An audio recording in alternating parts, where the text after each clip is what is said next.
So as we start the meeting, we would like to acknowledge and do our acknowledgements. So we acknowledge the original stewards of what is now Los Angeles County, the Kish Gabrieleño, the Tongva, the Chumash, the Tataviam, the Kitanemuk, and the Serrano people. We commit to uplifting the names of these lands and the community members for more than 200 Californians, First Nations who reside among us, and we honor the traditional ecological knowledge.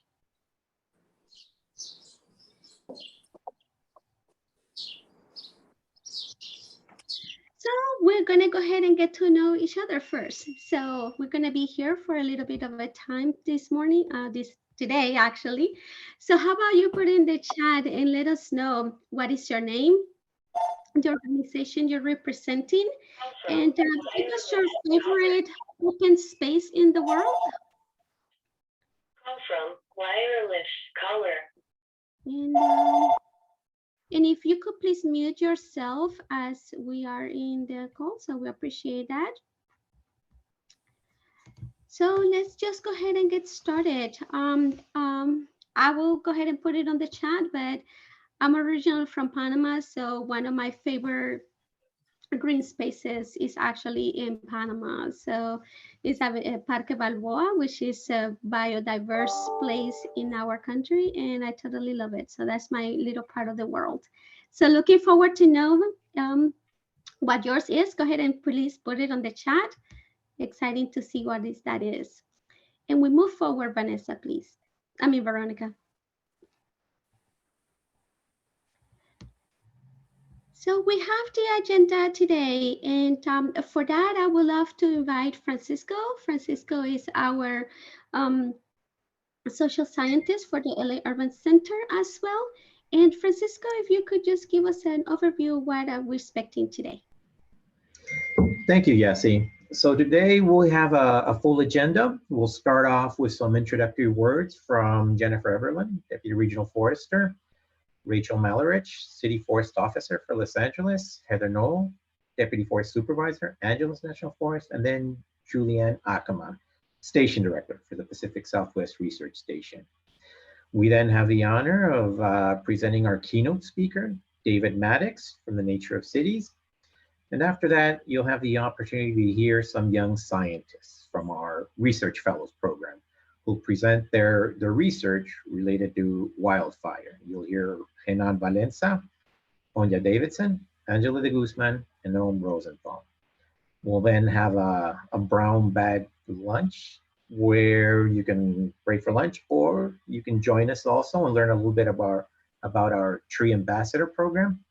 We'll then have a panel discussion with communication experts on how to reach different audiences under different and complex contexts. You'll hear from Dana Dierkes, Joseph Trujillo, and Fabian Garcia. We'll then have an exchange of ideas, and you'll give us some input for our problems and issues that we'll take on next year as a center. And then we'll have some closing remarks from Chris Fisher, Deputy Director, Region 5 State Private Forestry of the Forest Service. Yassi? Thank you so much for that overview, Francisco. And moving forward, Veronica. So we are going to give you a little bit of housekeeping community guidelines for this meeting today. So we will ask you to please be respectful and supportive of the presenters of each other. And by that, we ask you to please continue to keep your mic muted while you're not speaking. And during these question and answer sessions, we ask you to please type your question on the chat, and we'll have actually moderator that will be selecting those questions for us to read out loud and for the presenters to actually answer them. Those questions that we don't get through the chat, we'll definitely go ahead and address them at a later time, and we'll send you the link into that. So if you get plugged into our newsletter, you'll be able to keep updated into those answers. So please continue to keep your mic muted as we noticed before speaking when you're invited to, and keep your camera on. So this meeting will be recorded as we mentioned. So this event will be interactive. So we're following each of the presentations and during our breakout rooms as well. So just be aware of that. We'll definitely want to hear what you have to say to us for sure. So we kindly ask that you please give a space as you take a space as well. Moving forward.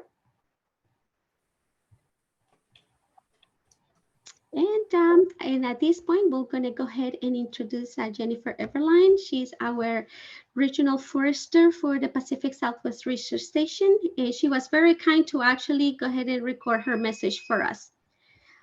Thank you, Veronica.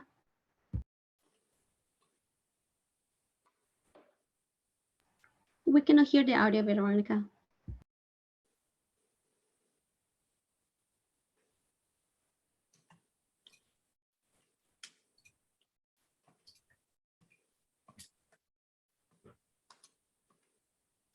Hello to our friends at the LA Urban Center and all of the partners in attendance today. I'm Jennifer Eberlien, Regional Forester for the Pacific Southwest region, which includes California, Hawaii, and the Pacific Islands. And I'm very grateful for the opportunity to address you all today. And I wish I could be there in person. As you all know, California's urban forests, including the greater Los Angeles area, are important links between parks, beaches, national forests, and a diverse array of other wildlands and natural areas. Urban forests are critical for healthy, vibrant communities, and green spaces provide environmental benefits such as clean water, clean air, and shade to reduce heat in the cities, alleviate noise pollution, and reduce stress. The 3.7 million acres of national forests in Southern California provide a variety of year-round recreational opportunities as well. The Forest Service works hard to conserve and enhance the values these urban forests provide to all people of Southern California. We strive to enrich people's sense of connection to forested ecosystems. The LA Urban Center demonstrates a unique model of partnerships that leverages shared interests and capacities to address pressing local community issues. It serves as an information hub and aims to deliver science-based information that support partners. Today's meeting topics are essential to the LA Urban Center and Forest Service. We look forward to hearing from David Maddox, founder and executive director of the Nature of Cities, and how his work strives to bridge conversations about urbanism across different learning styles and modes of action. Our LA Urban Center fellows will share research findings to help us better understand the effects of wildfire on ecosystem services, public health, vegetation composition and structure, using remote sensing, laboratory analyses, and modeling. A panel of communicators will offer their expertise, knowledge, and wisdom in developing and maintaining relationships with diverse audiences. Before we proceed with this great agenda, I want to take a moment to thank our colleagues and partners, the LA Urban Center's Executive Oversight Team, the Nature of Cities, and our research fellows for your work over the past year, including managing projects concurrent with the COVID pandemic. I want to extend appreciation to our colleagues at the Forest Service's Pacific Southwest Research Station for providing science-based information for practitioners, partners, and communities to use and apply. Thank you to city plants, leaders in urban forestry who are working in partnership with the city to develop an urban forest management plan while also providing administrative support to our research fellows and helping to organize today's session. And many thanks to CAL FIRE, a valued partner in many statewide efforts, including developing future urban forest scientists and research. So as you engage with today's presenters, please consider how we can act together to embrace diverse audiences and share information in ways that feel natural for all communities. This work helps bridge gaps in equity and inclusion, while also helping to inform how we manage public lands for the benefit of diverse populations and in the face of climate change, catastrophic wildfire, drought, and floods. The challenges ahead of us are very real, and the demands on urban forests and parks are unprecedented. The partnerships the Forest Service enjoys with all of you will be essential to our success in the coming years and decades. So thank you very much. I hope you have a great session, and I certainly look forward to hearing about the conversation and actions that come out of it.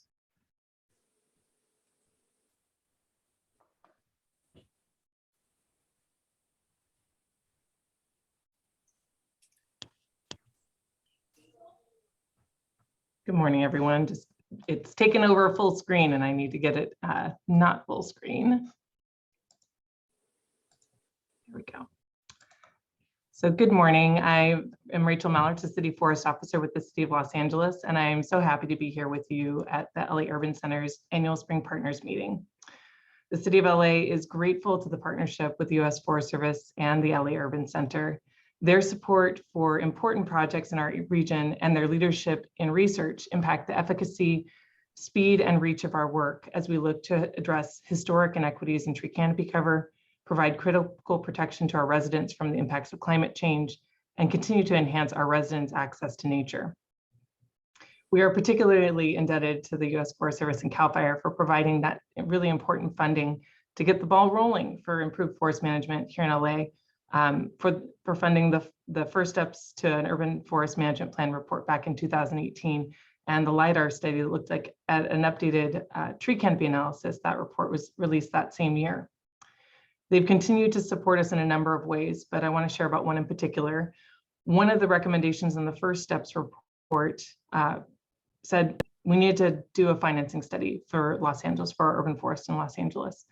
Thanks to the Forest Service and CAL FIRE's continued support, City Plants, in partnership with the city, hired a consultant over the past year to develop the Los Angeles Urban Forest Financing Study. This current project has had two objectives. One, understanding and quantifying the cost for getting the city up to best practices in our urban forest management activities across a tree's life cycle, from nursery procurement and planting to trimming and pest management to preservation activities and ultimate tree removal.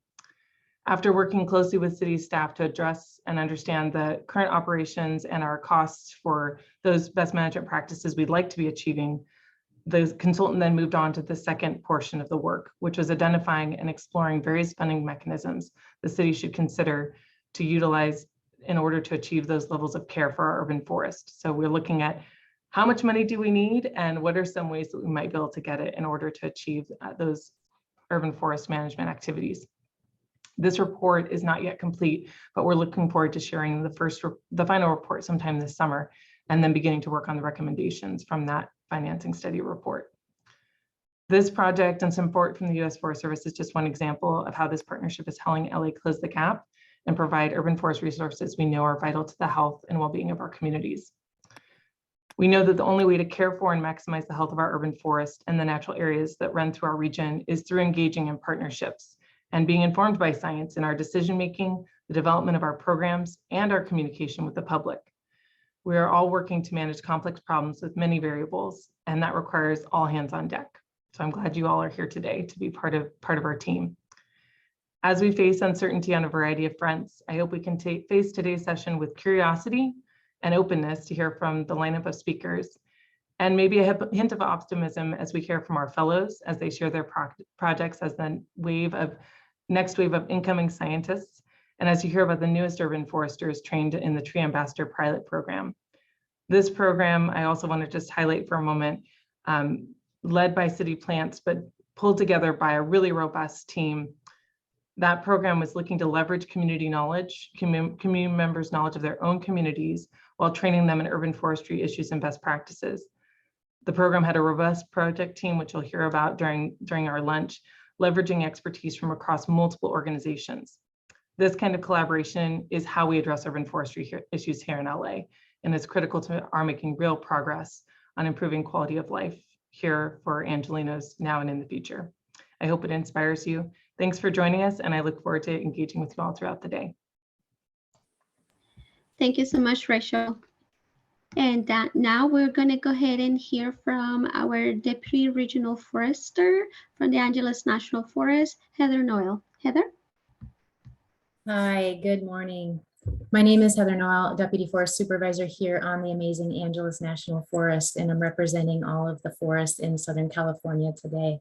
As Jennifer earlier mentioned, the Forest Service does work hard, and we know our partners work alongside us, and in many cases at levels and visions which exceed our own, that guide and inform our decisions, what and how we implement projects and where.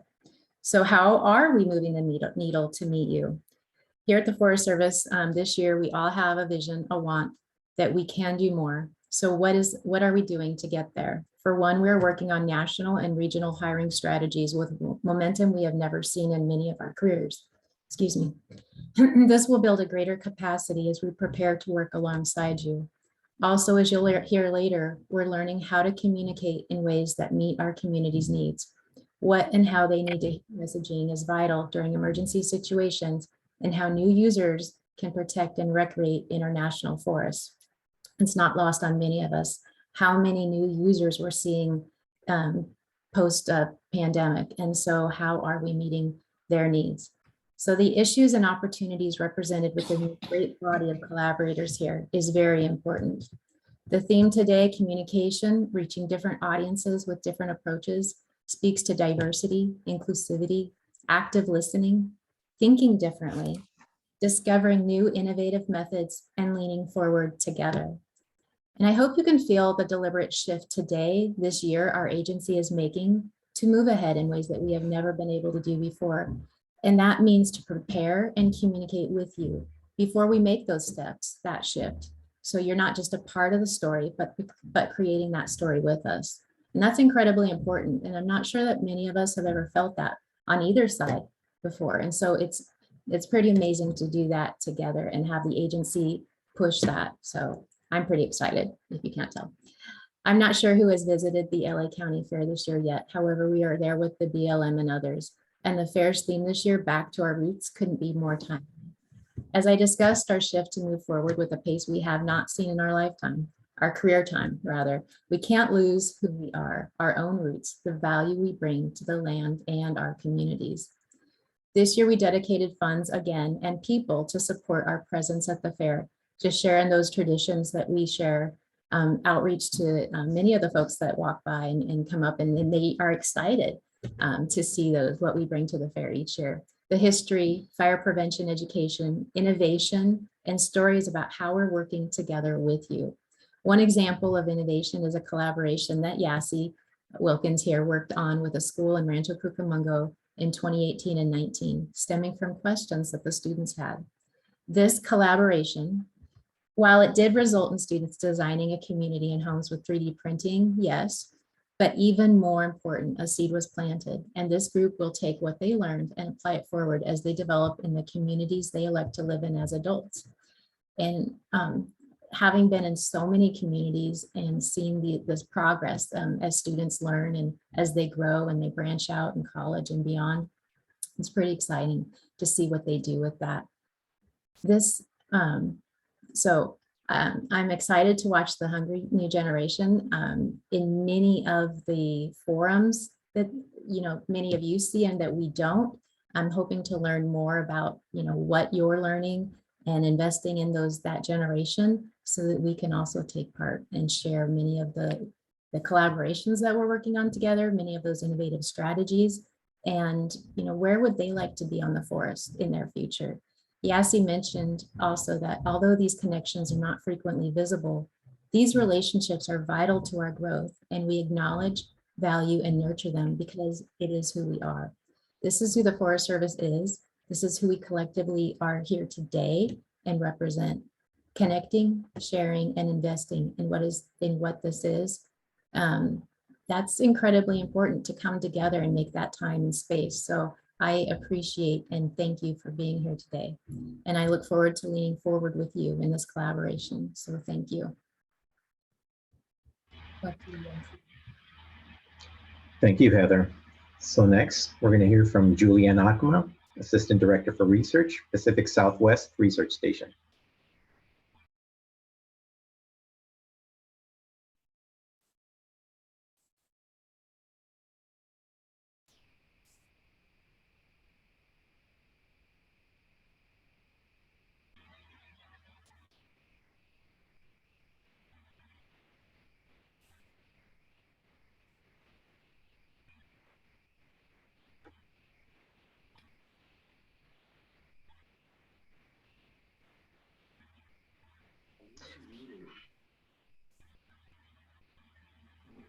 We can't hear you, Juliann. I think you're muted. Classic. Okay. Thanks. So I'll start over. I'm Juliann Aukema, the Assistant Director for Research at Pacific Southwest Research Station. I've been here for about a year, and this week I'm acting Station Director for Richard Barheit, who's out of town, and I'm sure would have liked to be here. I'm an ecologist, and I've been working on climate change prior to coming here. Pacific Southwest Research Station is part of the research and development branch of the Forest Service called Deputy Areas. The National Forest System is the area that Jen Eberlien and the National Forest that you're familiar with are part of.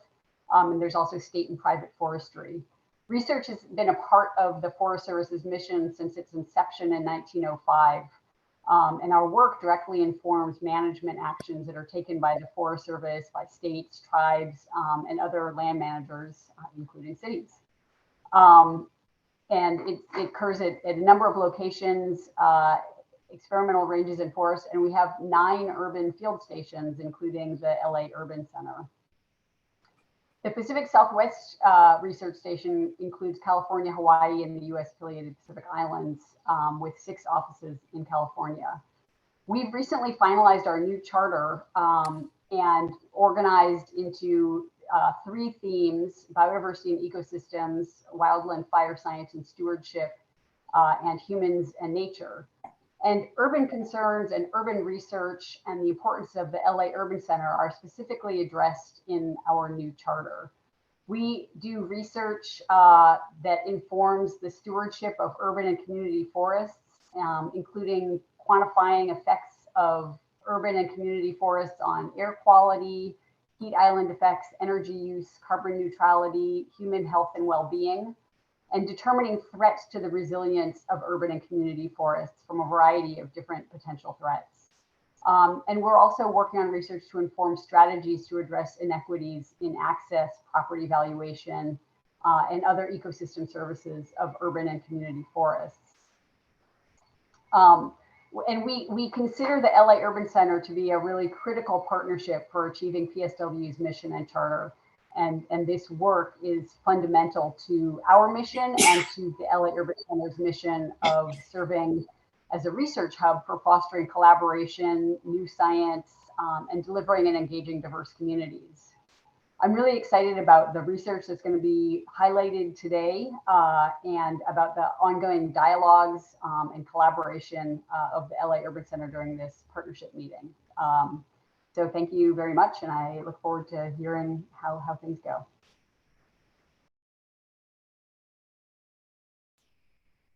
Thank you, Juliann. So next, we have the honor of having David Maddox, founder, director, executive director, editor for The Nature of Cities. We're really excited to have David. He has a very unique way of linking artists and scientists and communicating a lot of these problems that we deal with in cities. So without further ado, David.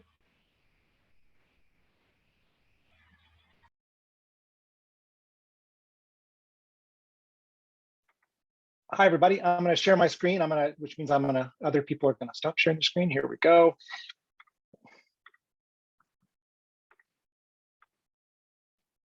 Hi, everybody. What a great honor to be here with you today. I'm David Maddox. I live in New York City. I started The Nature of Cities about 10 years ago. And the thing I want to say mostly about The Nature of Cities, everything I'm going to talk about for the next 45 minutes or so comes from the pages of Nature of Cities, the images, the ideas that we talk about at Nature of Cities. For us, the most important word in our title is the word of. It's the nature of cities, not the nature in cities, although we think of cities through a green lens, but also through a community lens, through an infrastructure lens, through a resilience, sustainability, livability, justice lens. We're interested in cities that are better for both people and nature. I started as an ecologist, as a scientist many years ago. In fact, I spent a lot of time working with the Forest Service at the time when I worked for the Nature Conservancy. But in the end, I ran away to the circus. I became a theater composer and playwright for 20 years, and finally came back to, when I came to New York almost 20 years ago, I met a US Forest Service social scientist, Erica Svensson, and had lunch with her and was reminded of the essential idea of nature nearby, of the community and human connection, especially in cities, to the idea of nature. For Nature Conservancy, for us, nature was always something far away. And for Erica, and as I came to appreciate newly, the nature was right outside. And for cities, nature was right outside. That ecologists often might say, some ecologists would say that cities are ecologically barren. Well, number one, that's not true. And number two, if it were true, it would be immoral of us to let it remain so, since we believe in the idea of the importance of nature. So let me talk about the kinds of things, how we might interact with each other across disciplinary divides, across the differences between ways of knowing and modes of action, which also often become boundaries of misunderstanding. And we need to create more understanding across these disciplinary differences. Charles Burstfield was a painter in Western New York. You see his dates there. He started as a wallpaper designer, but he became a landscape artist, and he was also a great journalist. Over his life, he spent 10,000. He wrote 10,000 pages in his journal, and there he wrote, "It is difficult to take in all the glory of the dandelion as it is to take in a mountain or a thunderstorm." And so it is. Why is that? They're complicated things. They're multidimensional. They can be viewed from different points of view. They have different kinds of details, at different kinds of scale, but yet we have to capture it. That's what a lot of us do, right? Is try to capture something that's deeply complicated, multidimensional, and try to reduce it to something that is more than just a collection of facts. All the collection of facts is important, but also to convey something more essential and more broad about that thing. How do you take in the glory of a dandelion or a mountain or a park or a city or a community? Through acts of imagination, scientific imagination, artistic imagination, human imagination. Whose imagination? What imagination? Well, knowledge imagination that links ideas to expression, science imagination, certainly, that informs policy imagination that connects to the people's will, artistic design imagination that reimagines how we might create and exist in place. Imagination by the people themselves who we serve, right? And about what is possible, what they deserve.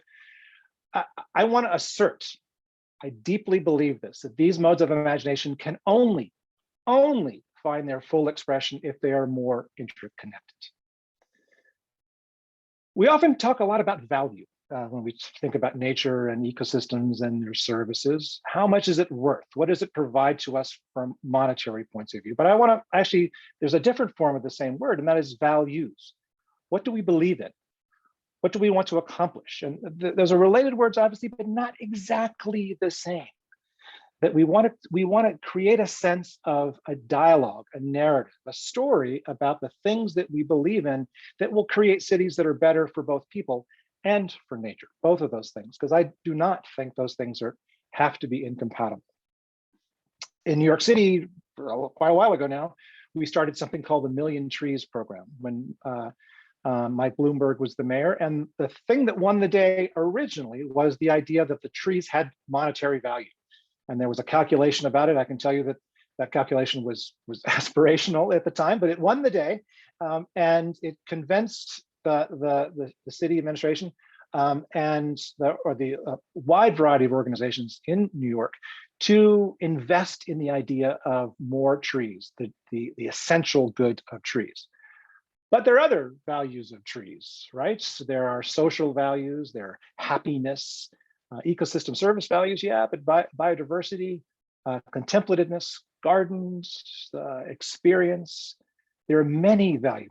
This is the essence of when we talk about ecosystems as having multiple values. So what do we want to, what kind of cities do we want? That's the core question that we need to start with at every turn. When we think about what not only our work, how our work relates to the future, how our work relates to other kinds of work. What kind of cities do we want? Well, we want our cities to be livable. We want them to be resilient. We want them to be sustainable. We want them to be just. All four of those things, not any one, all four of them. And those things are connected. Even though we often work in one of those bubbles, or maybe two of those bubbles, we actually need to strive in our own practices to cross those boundaries and make sure we're working for all four of these things at the same time, because without any one of them, the four don't work. And that this is something I bring with me from my theater experience, this idea that these different ways of knowing, these different modes of action, these different departments in a theater show have to row together in the same direction. And that's essentially what what a city is like. That was the essence of my lunch with Erica Svensson of the Forest Service 12, 13 years ago, was the sense that there was a hole in cities among different kinds of conversations that occur in a city, often contested. And here's just some of them in certain ways that they need to work together. It can't just be the ecologist talking in one corner and the artist talking in another corner and the designers and the planners over there and the mayor in another corner and the people somewhere else. These have to be joined conversations so we can create something that actually works together, which we would call a city. And that needs to happen in a collaborative sense. In my theater experience, it's not as if I got along necessarily with a lighting designer all the time, but we did have to work together to create this show. Our goal was, let's put on a better show. Let's put on a better city, and that is collaborative and fundamentally integrated in terms of the sources of its knowledge and intellectual investments. These are questions that are key all over the world. Not just in New York, not just in LA, not just in Topeka, but all over. That's my city up in the upper left 10 years ago, the night of the Sandy storm. I live right at the edge of where it goes from dark to light.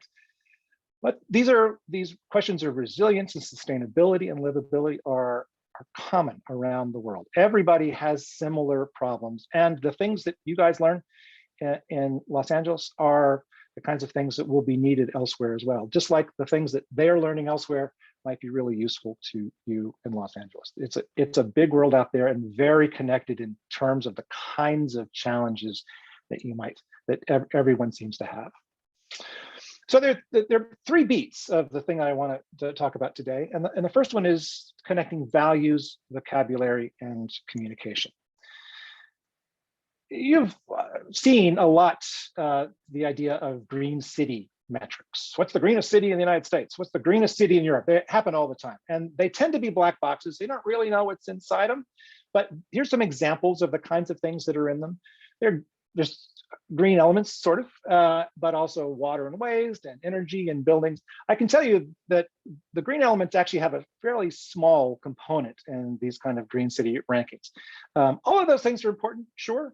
All of those things have nuance, but here we're in a group that is interested in this idea, is interested in the nuance of the green parts here. And there's lots of important nuance there. Not just the percentage of green space that are there, but also the ecosystem services, the distribution of that green space, biodiversity, access by everybody to those green services. This is the importance of unpacking, unveiling the values that we want to embed in the design of our green city. Why is it important to talk about values when we talk about green city? Because the values that are embedded in things like green city metrics reveal what we truly think is important. I believe in all that other stuff about buildings and waste and energy and all that. That's all really important. But if a green city is only about lead and transportation, well, that's the city we're going to get. And we need to have a city that's also green, biodiverse, full of nature, because we believe in those elements. We're going to talk about that more in a few minutes when we get to that stage of my talk. We need to have conversations that are much more broad about the values that we use in creating our cities and the words we use to convey those values.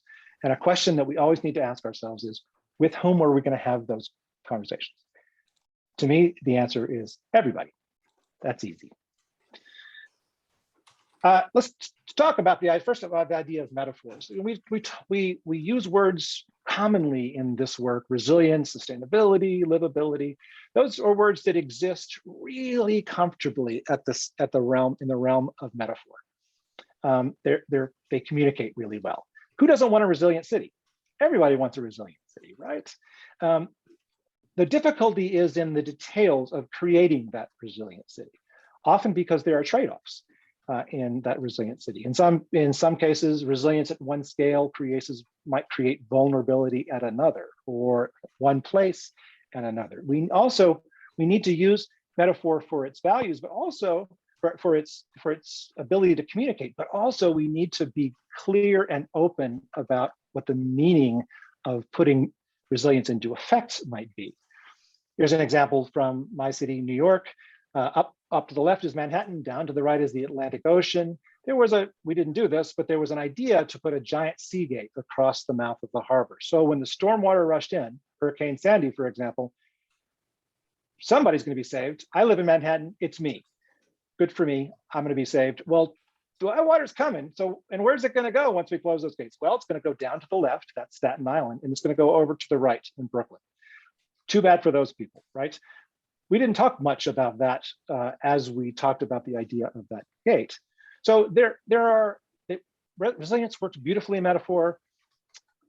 It's an important concept. It also needs to be unveiled, unpacked, so we're clear about what we're actually doing, because not all resilience is good, right? Here's a picture from South Africa from the 1980s. Resilience. Racism is an incredibly resilient social system. We're experiencing that to our sadness here in the United States right now. And we wish it weren't resilient. So we can't simply say resilience is a de facto good, when in fact we don't want everything to be resilient. We do want change in some ways. Really important for us to be clear about the things that we're talking about. Words, they're important, and they have meanings that aren't shared by everyone. Doesn't mean they're against us. It just might mean they think something differently. Here's a bunch of words that we use in our world right now, and that we might have conversations with all kinds of people, and we wouldn't necessarily know what we were talking about in the conversation. It's important because just because we might share the same values, that one of us we don't necessarily shame the same vocabulary. That's positive, and just because we might share the same vocabulary, we might find we don't share the same values. That's an important thing to understand between these two in these conversations. Not long ago, we did a roundtable at the Nature of Cities, in which we gathered together some landscape architects and ecologists into a joint conversation. The prompt was, what do landscape architects and ecologists not get about each other, but should? And the answer is almost everything. There are two types of people that are kind of hand in glove, right? You'd think they would really get along, and they do. But it turns out the words don't mean the same things all the time. Words like wild don't mean the same thing for a landscape architect and an ecologist. Words like evidence don't mean the same thing. So we can start to imagine how important this kind of unpacking of words we commonly use is when we're talking with people who are more distant in terms of their discipline than, say, an ecologist and a landscape architect. We might really not understand what we're talking about with each other. Biodiversity. You can have conversation with a biodiversity scientist, an ecologist, and he or she will use 3 different definitions of the word biodiversity in the same paragraph. There's a yellow warbler on the left, classic biodiversity. Isn't that biodiversity on the right? Sort of. That's New York City viewed from the left, from the west. If you've flown into Newark Airport, you've flown over that area. That's Phragmites. Very invasive, very aggressive exotic species. Pushes out everything else. Well, that is biodiversity, right? But it's you say, oh, okay, biodiversity is not all good. And so it's a nuance that's really, really important to start to unpack when you're having conversations, in which you have a conversation around the table and you say, are you for biodiversity? And everybody nods, but everybody means something else. In Europe, when people working on bioswales, they often talk about bioswales as being biodiversity. That's the term they would use. Or giant landscapes like Torres del Paine in southern Chile, or the experience of this kid with a heron. These are all elements of biodiversity that it's important for us to unpack as we think about creating this idea of the new and better city. Ecosystem services would be another example. When we start to move into the realm of ecological environmental elements that have multiple functions: recreation, ecosystem services like cleaner air or cooling, food, resilience. These are all important things that we can start to be clearer about with each other as we're talking about talking with communities that are different from us, that are not the same as us, that don't have the same training, the same interests, and so on. And these kind of conversations span all the list of different kinds of ecosystems and environmental elements that we have in cities, and indeed outside cities as well, from different kinds of green infrastructures to specific things like bioswales, because they have both ecological and socially emergent benefits, from refuge for biodiversity, or pollinators, or archipelago effects that allow species to jump around, and emergent social benefits, traffic calming, increased livability, and so on. There's a story to be told here in this place, and we need to figure out what is a story that will actually start to lessen the distances of misunderstanding between people we're talking with. Sure, this is easy when if we're a bunch of ecologists hanging out together. All these words have a commonness that we all understand. We actually need to talk with people beyond our groups. I think that's what the LA Center is important and doing well at. And these are the kinds of challenges we need to spread more to different kinds of people in our larger community.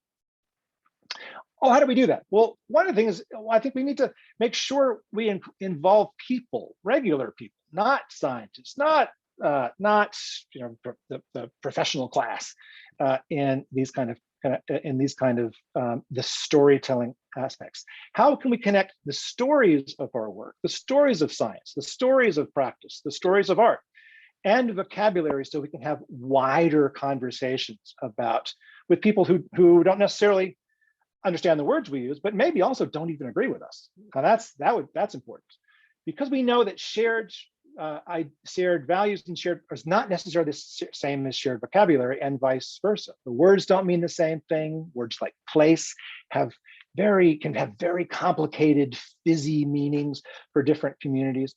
The two-way conversations are important in this context. We need to have to talk with people about the design of the spaces we're trying to create, so we can design better spaces for them, and also have and design better spaces with them that start to emerge from a shared understanding of the kind of city that we want to create. How do we do that? Well, let's ask them. That seems like a good idea. And we can build a shared vocabulary of values, and we can ask multiple different types of people in both science ways, but also in social science or observational ways. We can build this idea of a shared vocabulary.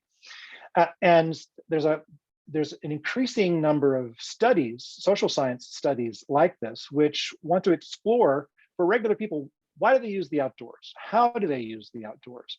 And it's important in this kind of work not to freight the instrument, the questions you would use with words that are meaningful to you, but not to the people, not to the subjects. That's an obvious thing for a social scientist, but we do it on a regular basis. We don't want to go out and ask, what do you think about the biodiversity in this park? Or how do you feel about the importance of ecosystem services? Oh my God, no, we can't do it that way. We actually need to ask them a question that makes sense with the words that they actually use. Hey, what are you doing here? Why do you use this place? Why do you not use this place? Why do you come here? How often do you come here? So we can find a shared vocabulary that both helps us design spaces, but also helps us have conversations about some of our values, say about conservation or the importance of science. Here's a couple of examples. This is, I mentioned Erica Svensson, and this is some work she did in New York City parks, in which they went out and asked people, hey, what are you doing here? And how do you use this space? And why do you use this space? And how do you interact with it? There are increasing examples of this around the world, this kind of study around the world. Here's one from Melbourne that asks people, to assign values to open spaces.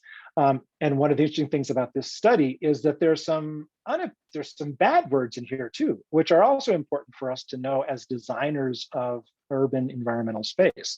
Spaces that were unappealing or scary or noisy. Not just the gauzy, oh, there's biodiversity, it's green, it's beautiful. There are also important things we need to learn from the people who are using these spaces about stuff that's not so great about them. So we can not only inform design, but also have conversations that reflect some of our values as well. Similar study in Amsterdam, which asked people, here's a bioswale that we made. What do you think it's good for? Is it a sense, rather than us just telling you what it's good for, what would you say it's good for? And there's some interesting examples about how we might learn from people about the work that we are doing. Doesn't have to be all science like that. Here's a group in Colombia which asks people about the city of their dreams. In this case, where can I dream? 6 stories about life in Bogota, and it was specifically about asking, what is the Bogota that you want, and how might we get there? And it was very much of a StoryCorps kind of approach to this. But another person in Bogota asked kids the same question by asking them to draw the landscape around them as a way of revealing what are kids' hopes, fears in some cases. What are their impressions of the elements of the landscape that are important to them? We're big on graffiti at the Nature Cities. I happen to love graffiti, and in particular, what I love is graffiti as an expression of people's values. We started a website called thenatureofgraffiti.org, a crowdsourced website that was about nature-themed graffiti. And there's nature-themed graffiti all over the world, which says something about the things that they desire, the things that they are complaining about in terms of about their relationship to nature, and what they want, what they don't want. Here's one from Brazil about the Bela Monte of flies. Here's a famous Banksy from Detroit. Here's a famous Banksy that I was lucky enough to stumble into in Paris a couple of years ago before it was painted over. It tells a story about our common relationship between the extraction of natural resources, whose resources are those, and how we might sell them back to the very people we took them from. There is story element in here that is really important that we could learn from as scientists and practitioners, so we can tell better stories to each other, but also to people outside our community. Art is really good for this kind of thing, to connect the idea of ideas, knowledge, stories, and communication. Here are some examples from around the world, but also I want to highlight the ones that are specifically connect the idea of science and art. Although there is this Chris Jordan one that's on the right, he collects plastic from the ocean and makes these very big collages with those things. And you can see it as you focused in and out. But the one on the lower left, Mary Miss, is an artist in New York. She collaborates with scientists. And in this case, this was in Indianapolis, Indiana. It was an installation of those blue dots, which showed the level of water during a 100-year flood in that location, as a way of connecting scientific knowledge and a community knowledge. And a woman, part of an arts residency program the Nature Cities and the Forest Service does together every year. This woman, Juliann, in the Dominican Republic, does big murals of the Cape May warbler. And one of the things that we do in particular on these murals is put a QR code that attaches to a website that's full of information, not only about other art about the Cape May warbler, but also about scientific information, conservation information. So there's a way of connecting these two different ways of knowing into a shared understanding. So people can come through here and see this mural. The whole series is called Conexión.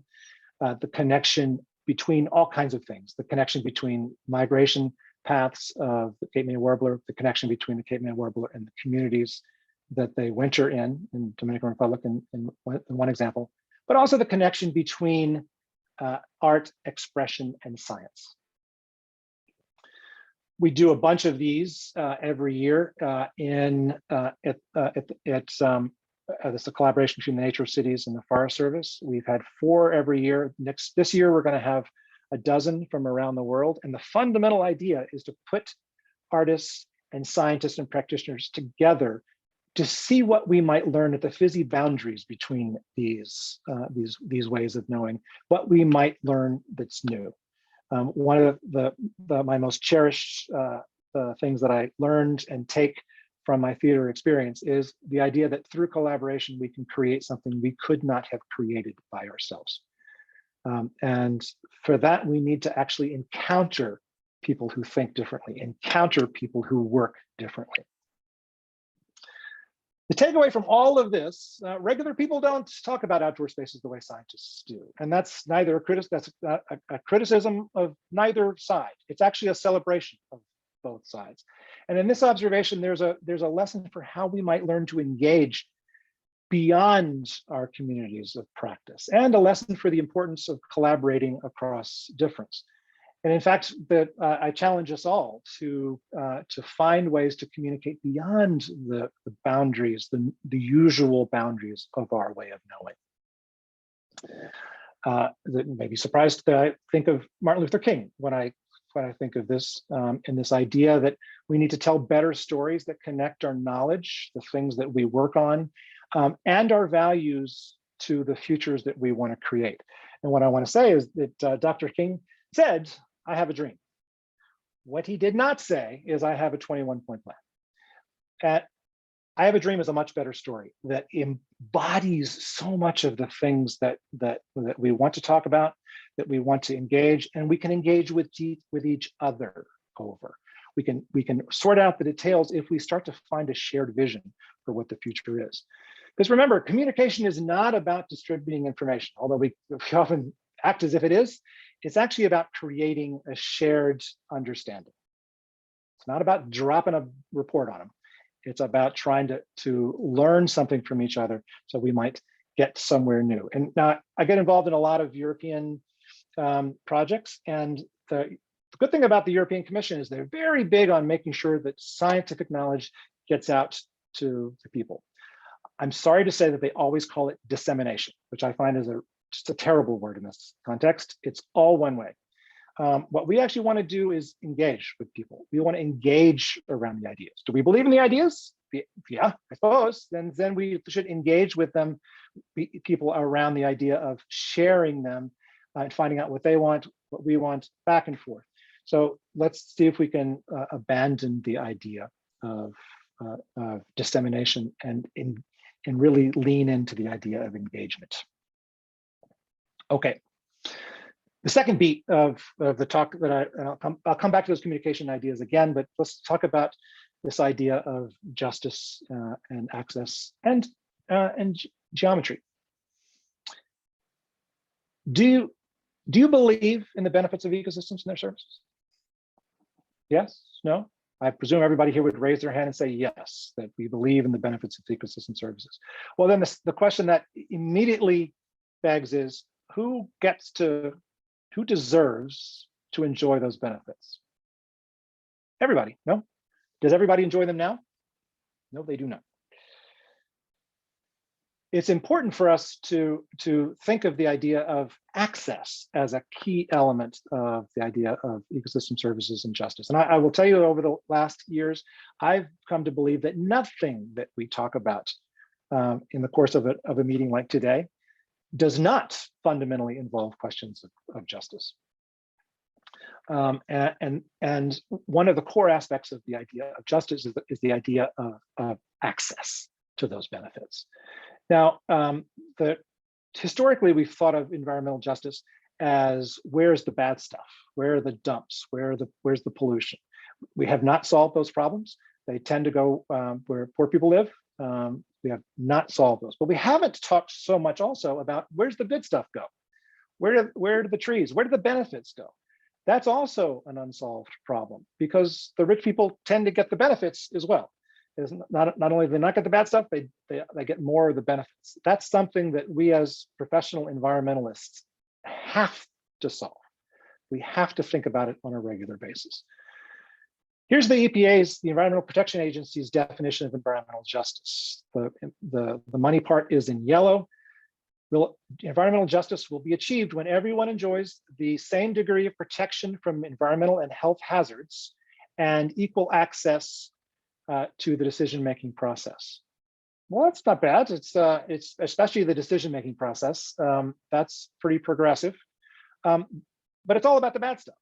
So I rewrote it, and I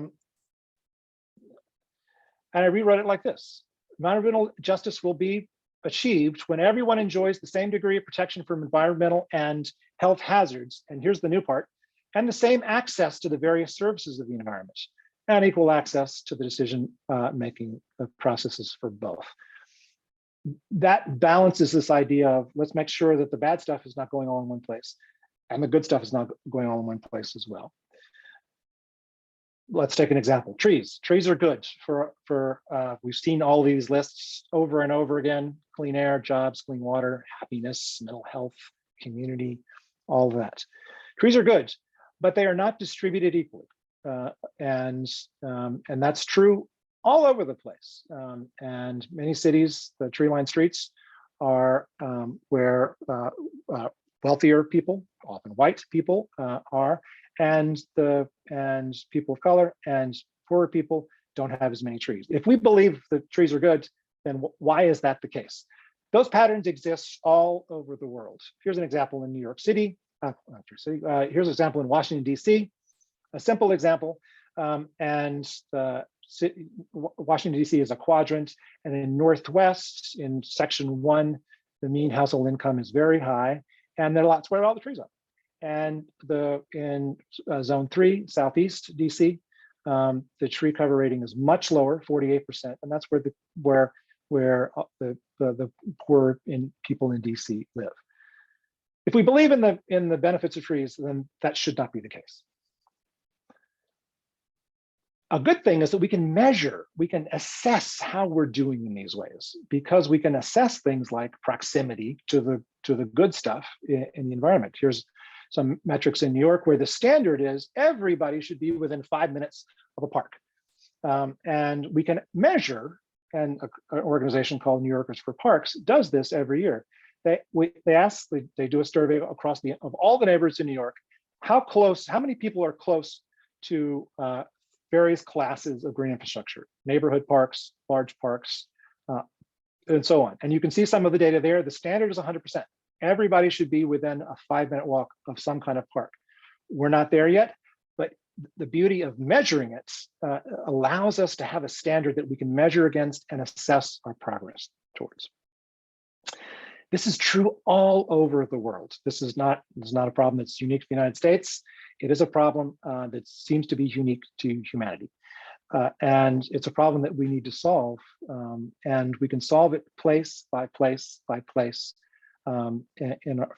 Certainly first in our local communities, but also creating a sense in our profession as environmentalists, as urbanists, as biologists, as ecologists, as social science, everything that we are in this group. We can commit to the idea that this is important, that if we believe in the benefits of green, then we need to act on that belief by making sure green is available to everyone. I have a specific answer here, a specific idea of some solutions around this. There's New York on the left, there's Mumbai on the right.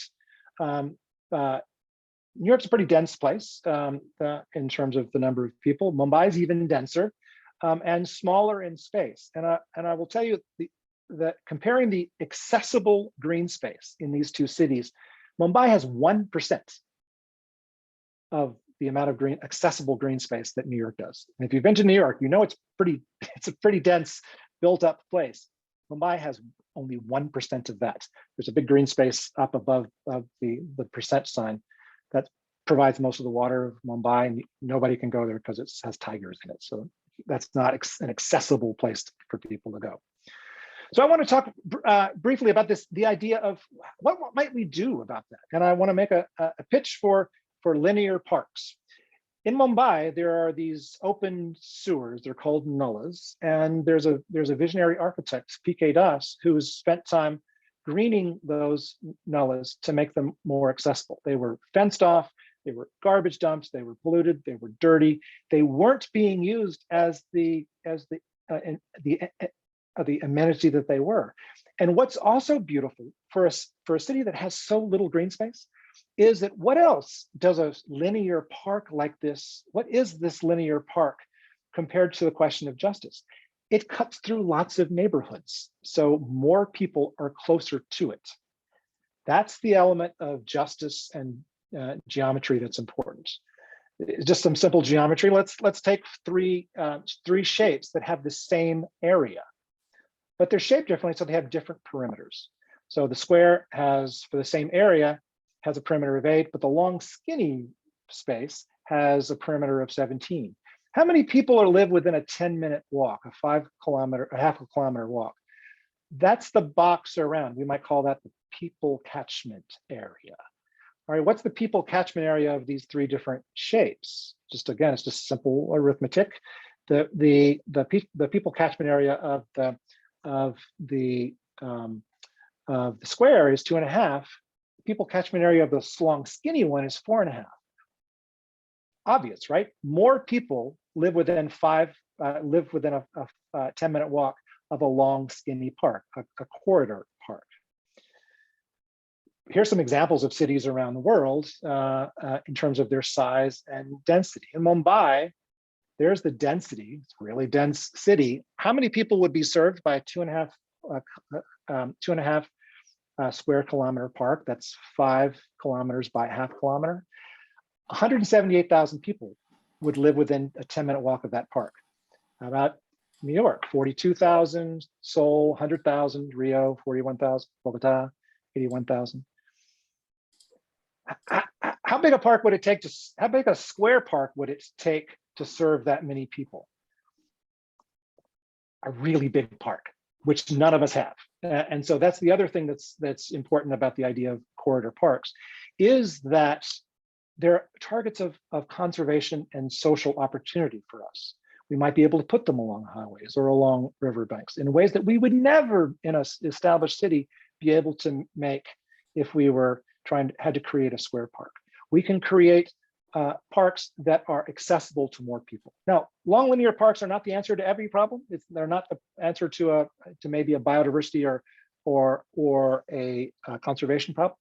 But if access and justice to green space is the question, then linear parks are at least one of the answers. And there are a lot of examples of those emerging around the world that are becoming really, really important. Not all these examples are some of these are in planning stages, but there's a lot of interest in this idea around the world. Here's the famous one, Jingongguk in Seoul, where a visionary mayor turned a highway, just tore out the highway and made this river space that is a place for ecology, for human enjoyment, for art. And you know what? The evidence is that the traffic did not get worse. How about that? That this was the visionary mayor who did something like this, and we can all do stuff like this. Okay, my third beat then is the idea of innovation and coming back to the idea of collaboration and letting yourself go. And this is, for me, this is the big possibility for connection between science and opinion and planning. Here's an example of stormwater management simulation model. All the fantastic evolved science of stormwater management and its connection to green infrastructure like bioswales and tree pits and green roofs is in a black box. And then people can gather and with a downloadable map of their neighborhood, in this case it was Poughkeepsie, and they can start putting stuff on the landscape. They can put things like street trees and bioswales, and they can have a conversation, an argument if they wanted, about what they prefer their neighborhood to be. And then the model itself would spit out how much did it cost how much stormwater did you collect? I think what's remarkable about that as an example is that it fundamentally connects science and the idea of neighborhood agency, because people can still talk about what they want, but they can also see what the consequences of what they want are in terms of both the ecosystem services that they get out of it and how much it might cost. This is an immensely fruitful area for scientists to collaborate with non-scientists about giving people agency about the stuff that they want to accomplish in the world. There's an example from New York, Eric Sanderson, who wrote the remarkable book called Mattahatta, which re-envisioned Manhattan Island 400 years ago before the Europeans came. And that was, for him, it was an exercise in what did this place look like before, and what can we do to encourage more of that now? He created a game, a simulation model, which imagined the New York of the future, in which you can take any particular place in New York, like say Washington Square Park, which is down the lower left, and you can change stuff about it. You can put different kinds of buildings there, different densities. You can put different kinds of green infrastructure or gray infrastructure. And the black box, the science that's behind it, of which there's an immense amount, spits out stuff like energy use and biodiversity and economic data. This is a really fruitful area for collaboration between artists and technical people and designers and planners and scientists. Eric uses this, a lot. New York City schools use this as an educational tool for students to redesign the idea of New York. I spent some time with it and put solar panels across the entirety of Central Park, and it solved New York's energy problems. Of course, I was voted out of office the next year because Central Park no longer existed. But it's the sort of thing that you can do to unveil questions of what's happening here and what are the consequences of the agency I want to have. Other kinds of things you can do. Gaming. Here's an example from Chile about creating place attachment to responses to disasters. Comic books. A good friend, a lawyer, works with in New York, works with a comic book artist to create stories about social justice that are used in schools around the New York metropolitan region. These kind of collaborations that mix science and planning and art and imagination, these to me is the 1 + 1 = 3 of collaboration. That is transdisciplinarity, imagination, a joined innovation and a joined collaboration, which leads to better and more effective storytelling. To me, this is the thing that's the most important. I mentioned it before. The idea that through collaboration, we can create something we could not have created if we did it by ourselves, and might create some shared understanding that would not have existed had we not done this thing together. Our landscapes of experience are gloriously complicated, but we often retreat into our disciplines and act as if they are not.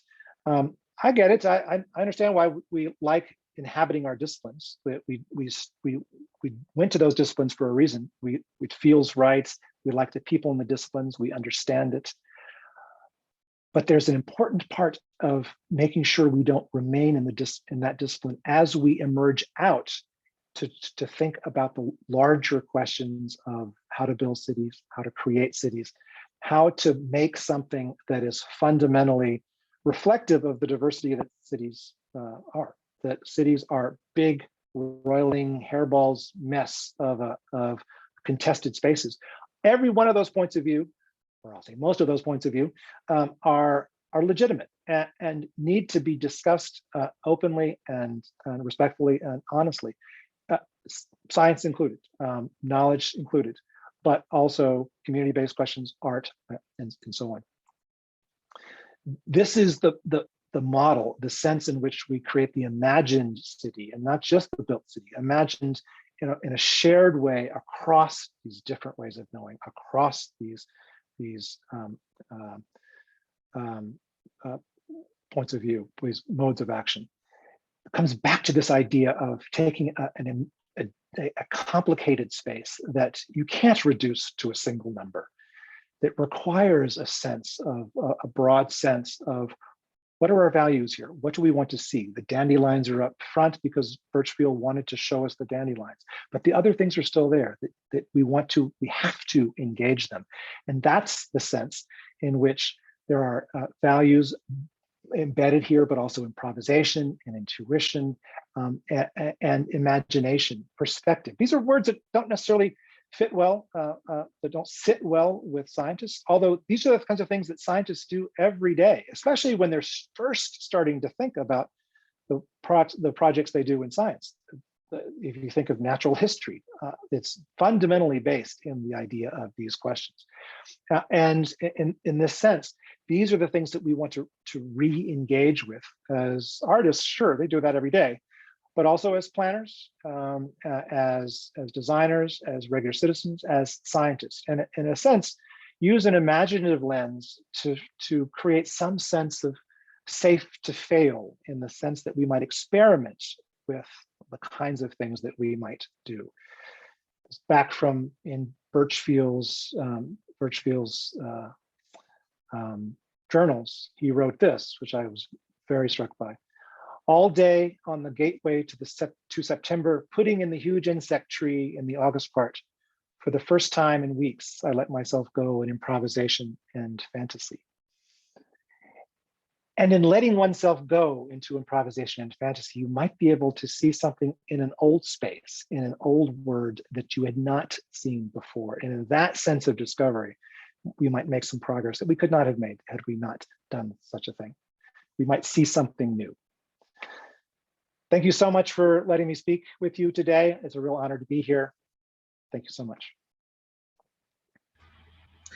Thank you very much, David. Thanks again for that great presentation that I thought I'd seen before, but it's completely different from what I remember, David. So that was great. We do have some questions for you, David. They've compiled them in the chat, and I'll try to do the best I can to communicate them succinctly. So we have Edith de Guzman, who wants to ask, can you comment on how you see storytelling and visual art intersecting, and how each can benefit from effectively weaving the other in? I think so much of that is to be discovered. I think the value of storytelling is the idea that it distills experience and knowledge into a way that more people can engage with. I've had this dream of having scientists working with short story writers to tell stories about the scientific work that might have been so often science gets sequestered behind paywalls in journal articles, or in reports, or even in case studies, which have always struck me as kind of the worst of both worlds. Not enough detail to actually reflect the science, and not enough fizz to actually be readable, right? So I was curious about the idea of, what if we put an actual storyteller in the same conversation as a scientist, and have them create some narrative that's brand new. I don't think we've done enough of that to know whether such a thing would work. So I love your question, Eve, in part because I want us to do more of it. We all need to become better storytellers. The scientists need to become better storytellers, so their work can get out in their important ideas can get out into more regular conversations. But they got to tell those stories differently than they do now. And how do we do that? Well, one is the question of who are we trying to talk to? This classic communication strategy stuff is who are you trying to talk to, and what kind of messages are forms of messages are they are interested in? I think that's why the graffiti and the murals and the QR codes is an interesting idea. It's a form of storytelling. And I think we need to sort of expand our sense of how we tell these stories. What is the right form of stories? Because I'm not just talking about a written word. They could be visual. We did a big exhibit at Nature of Cities last year on an exhibit about energy flows in Africa. How did we tell that story? It was entirely photographic, and they were pictures of people moving food around markets and so on. And then we brought in scientists and planners and city people, experts, so-called, and to come have conversations about the pictures that we were talking about. So we kind of turned the narrative around in the sense that we didn't talk about science and then we talked about outcomes. We actually talked about the outcomes expressed in the photographs, and then we talked about what some of them meant in terms of how would we do this better? What problems does this photograph reveal? What solutions do these photographs reveal? I don't know. I was around, but I don't think I answered your question. But I think it's really ripe, fruitful area for us to think about as scientific storytellers. So David, another question. People are wondering, and this is a question from Nancy Hughes. So those roundtables between landscape architects and ecologists, what happened? Was there a next step? Was there a way forward? What was the consensus? No, next step. No, we did that. We do a lot of these roundtables, and we didn't have wasn't a next step exactly, other than to reveal something that I think was, to me, the first thing was, let's reveal the idea that we actually don't understand each other. There's an article, an essay that actually one of my board members, she's an ecologist professor in Cape Town. She wrote a piece that I thought was very revealing. And that is that what everybody wants to collaborate. Everybody wants to be transdisciplinary. It's the sort of the word, the flavor of the decade. Everybody wants to be transdisciplinary. Why is it so hard? Because it is really hard. And people have struggled with it. And it was Pippin's point of view that it's trained out of us.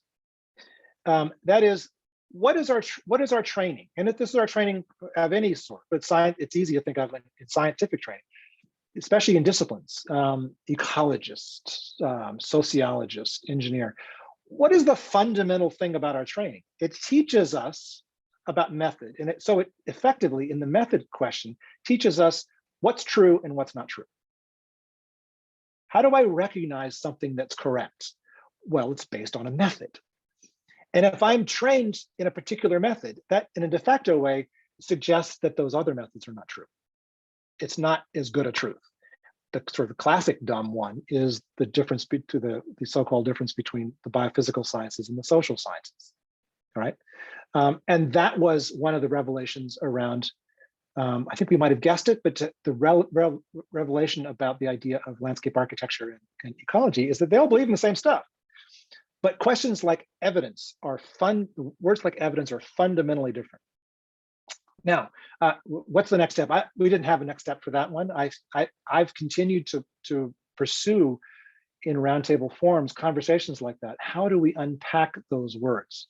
So we've tried to develop some lexicons, some word lists about what do these words, how are these words shared across cultures? We did another one in which, for example, this is actually with the social scientists in the Forest Service in New York. What is the word? How do we convey the word stewardship across different cultures? Because stewardship doesn't translate very well to lots of languages, Spanish included. It doesn't translate in Spanish. And so we were curious about understanding what the words were. So to me, that would be the sort of the insufficient but starting next step about a roundtable like that is. How do we start to first appreciate that words like evidence don't mean the same thing? And then start to explore what do they mean for different ways of knowing. Thank you, David. So I'm going to try to combine a couple of questions to save some time. So a lot of the questions have been about, and your answers have been about disciplines and the communication between disciplines. But are there experiences that we can learn from other cities? And when we communicate, not just in terms of discipline, but in culture, are there things that we here in LA, here in New York, here in the United States that we can learn about from other cities? in terms of what is a good level of biodiversity, what's Singapore doing to define what is nice green space? Absolutely. I don't know how true exactly it is, but it often feels, and we talk about it a lot, is that in many ways, cities, different cities, and across regions, so not just American cities, but cities in other parts of the world, often have more in common with each other than that city has in common with the rural area around it. And so that suggests right off the bat that there are some opportunities for sharing there that are really important. There are a bunch of international organizations that are deeply interested in this question. ICLEI is one of them. There's ICLEI, Cities for Sustainability, IUCN. There are the World Urban Forum, the big meeting that's happening in Poland in a few weeks. Nature Cities is intended to do exactly the thing that you say. Let's share ideas across the boundaries that otherwise tend to keep separate, language, boundaries of language, boundaries of geography. And so one of the things that we're trying to do at the Nature Cities, there's a lot of content at Nature Cities these days. There's 1,500 essays and other kinds of content. And we're trying to redesign how would people search for stuff to search for solutions there. There are, Singapore, for example, created something called the Urban Biodiversity, City Biodiversity Index, CBI, which is a way to not only, it's a relatively quick way to measure biodiversity in your city on some standard metrics. It's kind of like the eye tree of biodiversity, urban biodiversity. And it's an example of a way to collect biodiversity data, urban biodiversity data, in a way that's comparable across cities. Not to make some cities better than others, but just to create a kind of metric. There's another new organization, a new tool that's, I think it's part of IUCN now, called the, I'm going to forget, I can share it with you, the Urban Biodiversity Urban Index, I'm going to forget now, but it's specifically intended to collect, be a clearinghouse for shared information about cities, both in terms of solutions about biodiversity, but also tools and measurement. There's a bunch of organizations, big ones and small ones, and like the Nature Cities, that is specifically interested in cities. It's a trick, sort of, but you know, in Nature Cities, if you go to Nature Cities, we never identify anybody by their country. We only identify them by their city. That's the reason we do that, is that this idea that there's stuff to share across among cities. It's also a way to reach out in a sister city kind of way. What's the city's Los Angeles? What is Los Angeles like? Well, it's not like many cities in the United States, but there'd be a lot of fellow travelers in South America, for example. You know, a city, you know, a city of 3 million, which would be really big in the United States. You know, that's just another town in South America. Well, David, we're out of time. Thank you very much. I really enjoyed your presentation. I'm sure you could hear the virtual applause from all corners of Los Angeles, David. So thank you. So thank you once again, David. Thank you. I'm gonna spend some time, and I can answer some of the chat questions right now. So as well. So. Perfect. Thank you, David. Thank you for having me. So now we're going to transition to our research fellows. So this is one of our most exciting programs we have with the LA Urban Center. Just like briefly, a little bit of background. So this is an example of how the center, working with different partners, is able to take on different problems through funding from the Forest Service, administration, coordination from city plans, and advising of the fellows from their university advisors and other scientists. These young scientists have taken on an issue that was defined last year in the Spring Partners meeting and through input from some of our partners, which was wildfire. So we have 4 research fellows this year. I'll introduce the first one, and then the others will introduce each other. Okay, so you'll see the breadth of research, all having to do with a really pressing problem we have in California, which is wildfire. So our first fellow is Renan Valencia. I should say Dr. Renan Valencia. He recently got his PhD from UCLA, and he'll be talking about the role of wildfire, wetlands, and greenhouse gas emissions. So that's right, his study has implications beyond our backyards in Los Angeles, and actually has implications for greenhouse gas accounting approaches. Renan? Thank you very much, Dr. Escobedo, for the introduction. I just defended my thesis, so I thank you for bringing that up. And also thank you, David, for the very inspiring presentation. I started creating a lot of connections whenever I look at a city now into the biodiversity, green city, like perspective and the arts and everything else that I've never really thought about it. So thank you for, talking about that. I really appreciate it. And the reason actually why I got so interested in that in David's presentation is because he was showing a lot of pictures from Brazil, which is my home country. And I do see a lot of opportunities there for these green cities, or mainly the corridor where you can make around rivers and make that space greener. And because I'm from Brazil, that actually links to my talk that I'm going to be presenting today about methane emissions from wetlands after wildfire events. In Brazil, we actually have the biggest wetland in the world. It's called Pantanal. It's actually a large part of it is in Brazil and other countries, but it's a wetland that it's over 40 million acres long. So it's a large area. And just a couple of years ago, we had a intense wildfire in Brazil that burned nearly a third of the Pantanal wetland. And I started thinking, what would happen to that ecosystem if we have that wildfire there, right? So that's what I'm going to be talking about today. So next slide, please. So we all know and have been experiencing, at least in the western part of the US, that wildfires are becoming more frequent as well as more intense. And there are a lot of implications of these wildfire events. Some short-term implications are economical loss. We've seen in California billions of dollars being lost because of these wildfire events, not just at the mitigation of the wildfire, but also the destruction of properties and life-threatening and so on, which is also another implication. It's not just that wildfires are life-threatening for animals and the wildlife, but also for humans. And sometimes we end up having human loss. Wildfires also affect soil productivity as well as soil erosion.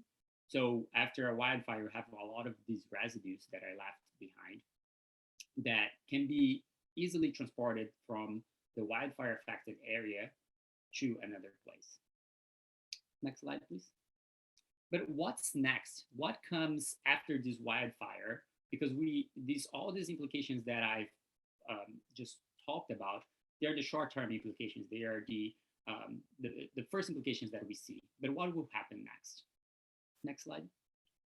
So we have, after a wildfire, we have a lot of residues that are left over. So imagine whenever you make a barbecue, you burn biomass and you have this ash that is left behind, right? But when we think of wildfires, they are very large areas. So there's a lot of ash that is left over. This picture actually I took last year or a couple of years ago at the Topanga fire, or the Pacific Palisades fire, because I went there to collect samples. And as you can see, there's a lot of wildfire residues that are left behind. And what will happen next? Next slide, please.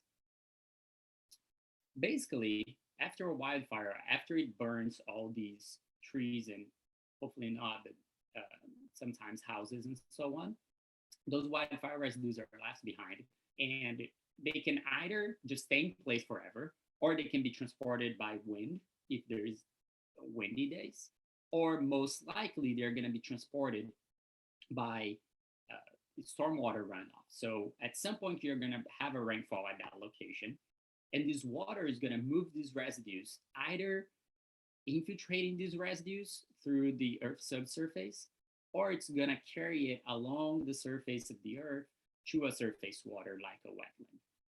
In this paper that we published a few years ago, we were looking at how these wildfire residues would interact with microbes. And in this research that I'm going to be presenting today, imagine that the surface water is actually a wetland. What would happen to this wetland if we have these wildfire residues deposit there? Next slide, please. So just a brief overview of wetlands. Wetlands are these flooding zones throughout towns or regions, and they are large. They are a natural contributor of methane emission. Methane is a powerful greenhouse gas. It's more potent than carbon dioxide, actually. And what happens that because these wetlands are rich in organic matter, they can actually transform this organic matter into methane and release this methane into the atmosphere, which accelerates global warming, it accelerates climate change, and so on. Next slide, please. So in the Los Angeles County, I've been mostly interested in two wetlands that we have there. The first one, moving forward, is right at the, next slide, yes. So it's the Ballona Creek that comes from pretty much northern part of LA and discharges into the Pacific Ocean near Marina del Rey. And the second one, next slide, please, is the Malibu Lagoon, that it's not really a very complex wetland like the Ballona wetland, but it can still be considered as a wetland. And these two lagoons are critical because they can receive wildfire residues from wildfire affected locations in the Los Angeles County. Next slide. So what will happen if we have these wildfire residues deposit in these wetlands? This is the central question of my research. Next slide. So to answer that question, I did many laboratory and field experiments to track this methane emission. So I basically collected wetland residues from the Ballona wetland, and I mixed them with wildfire residues from wildfire affected areas.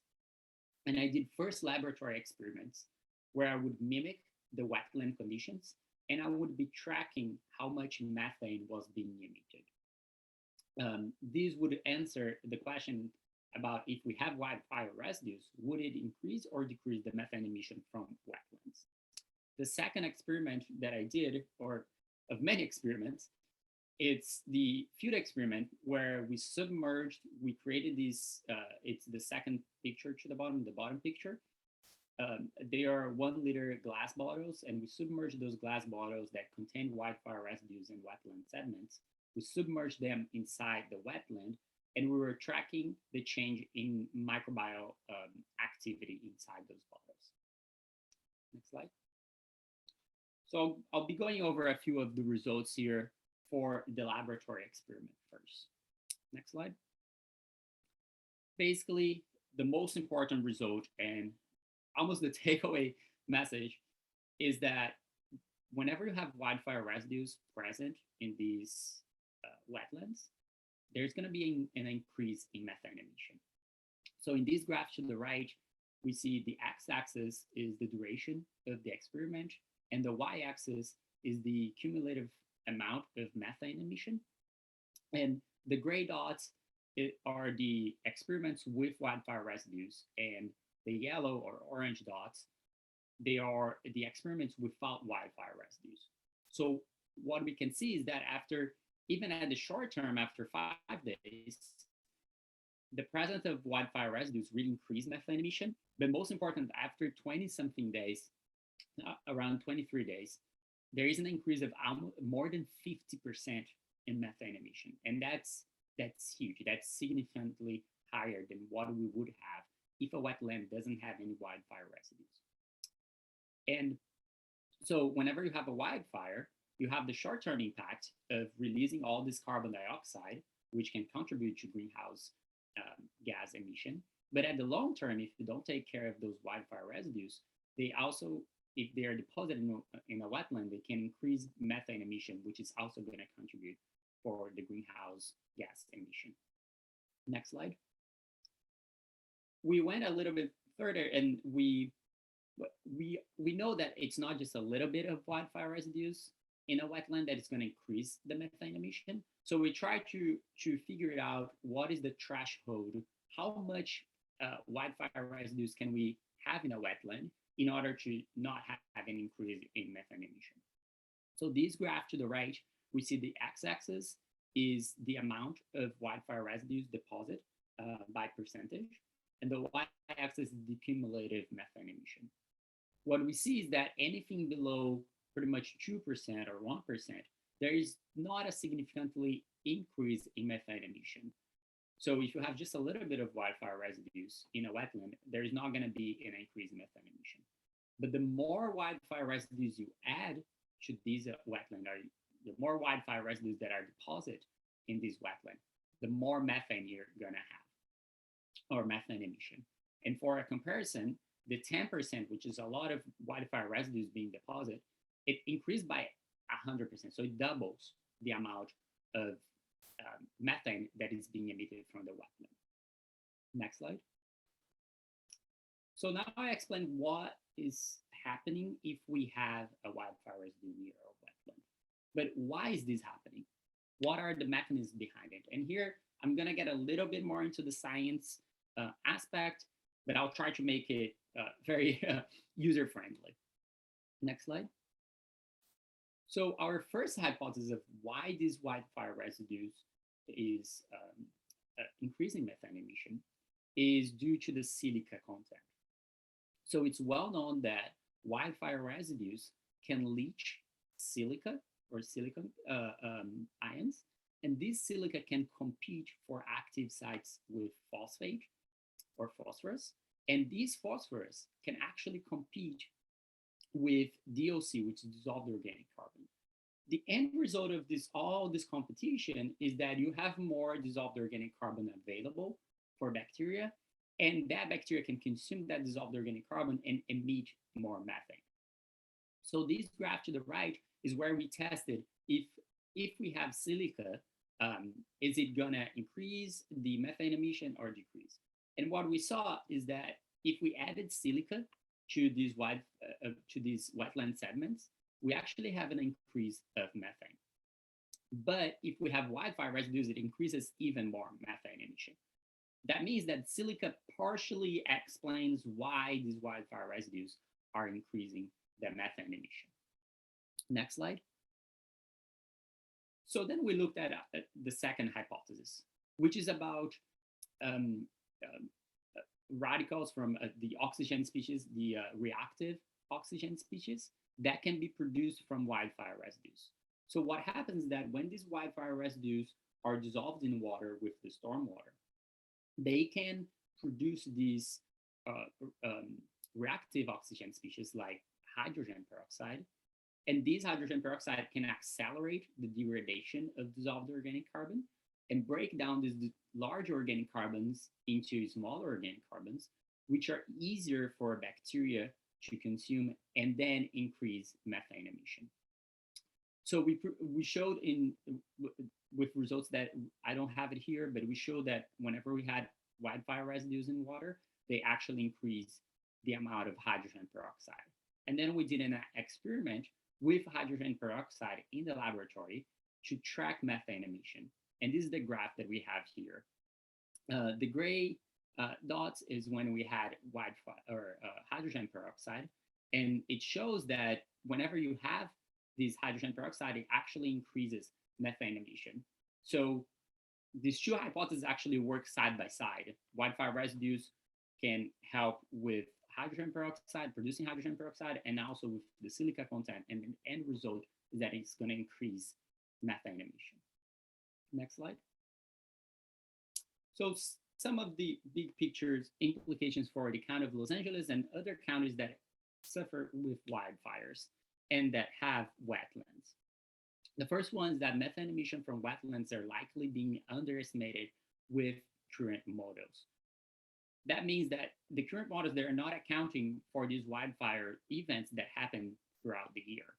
And that's likely gonna offset the amount of methane that is being emitted.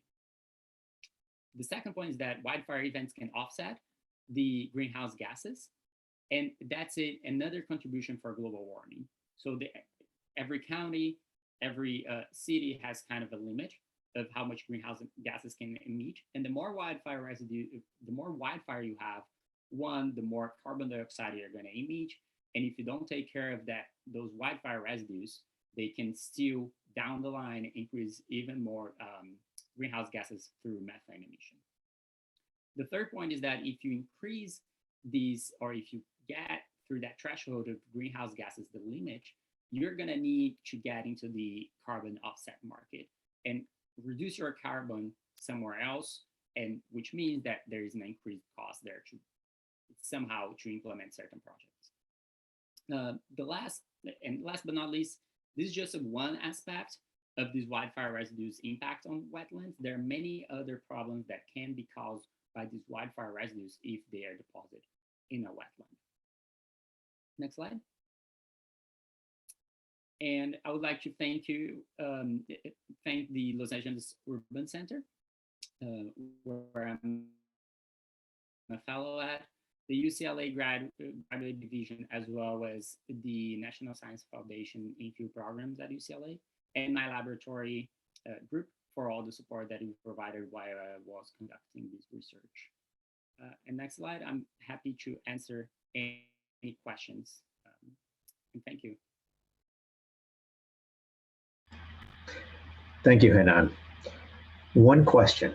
So your study area was here in LA County. How would your findings and implications change if you would have done this study in a higher elevation area, in other parts of the United States, or in other more different climates?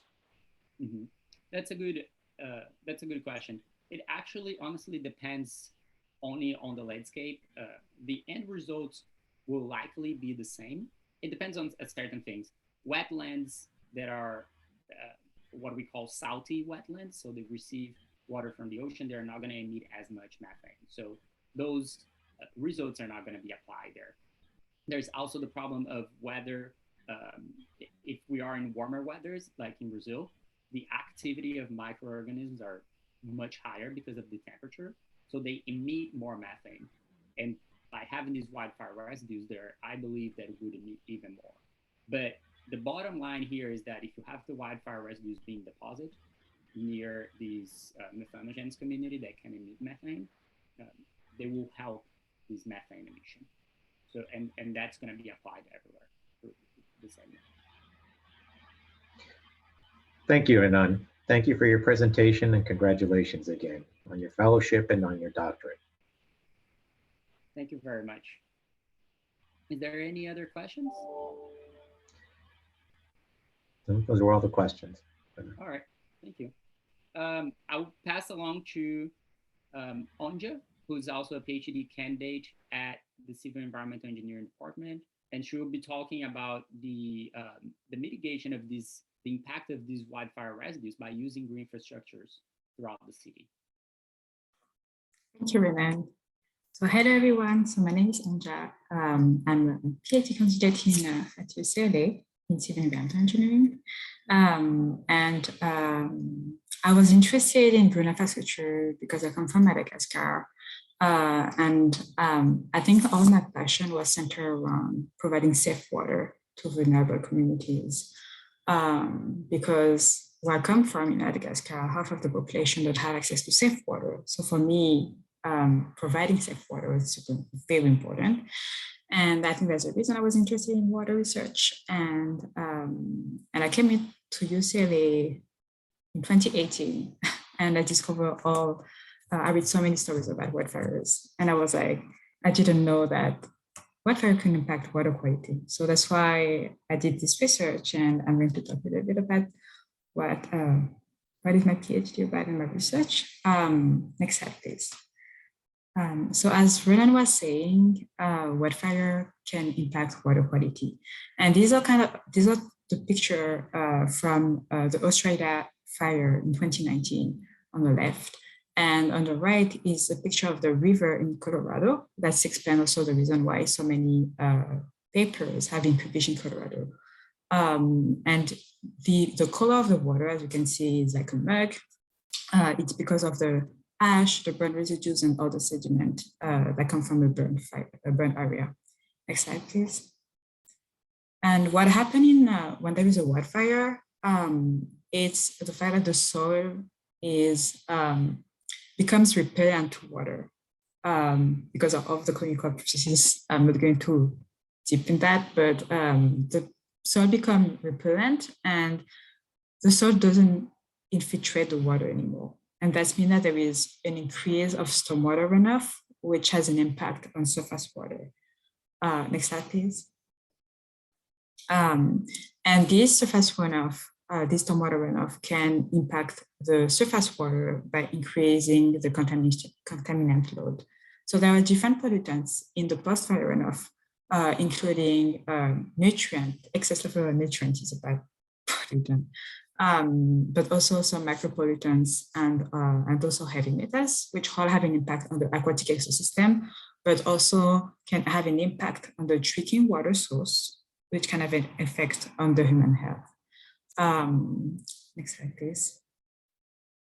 So the idea is to implement green infrastructure because green infrastructure are designed to route and to treat runoff. And the fact that we can place that before the post-fire runoff can end up in surface water, it can eventually prevent the post-fire runoff to impact the surface water and any water, including lake and rivers and streams. Next slide, please. So that's the reason I'm interested in I'm interested in the potential of green infrastructure to mitigate the impact of wildfire on water quality, because this can, the results could help to inform managers to protect downstream surface water, especially water supply reservoirs. And as I say, it can also help to decrease the risk of public health concerns and environmental pollution. Next slide, please. But the fact is, the wildfire residues, as I say, there is a lot of contaminants, and I want to know if these contaminant itself in the post-fire runoff can also impact the performance and the function of the biofilters.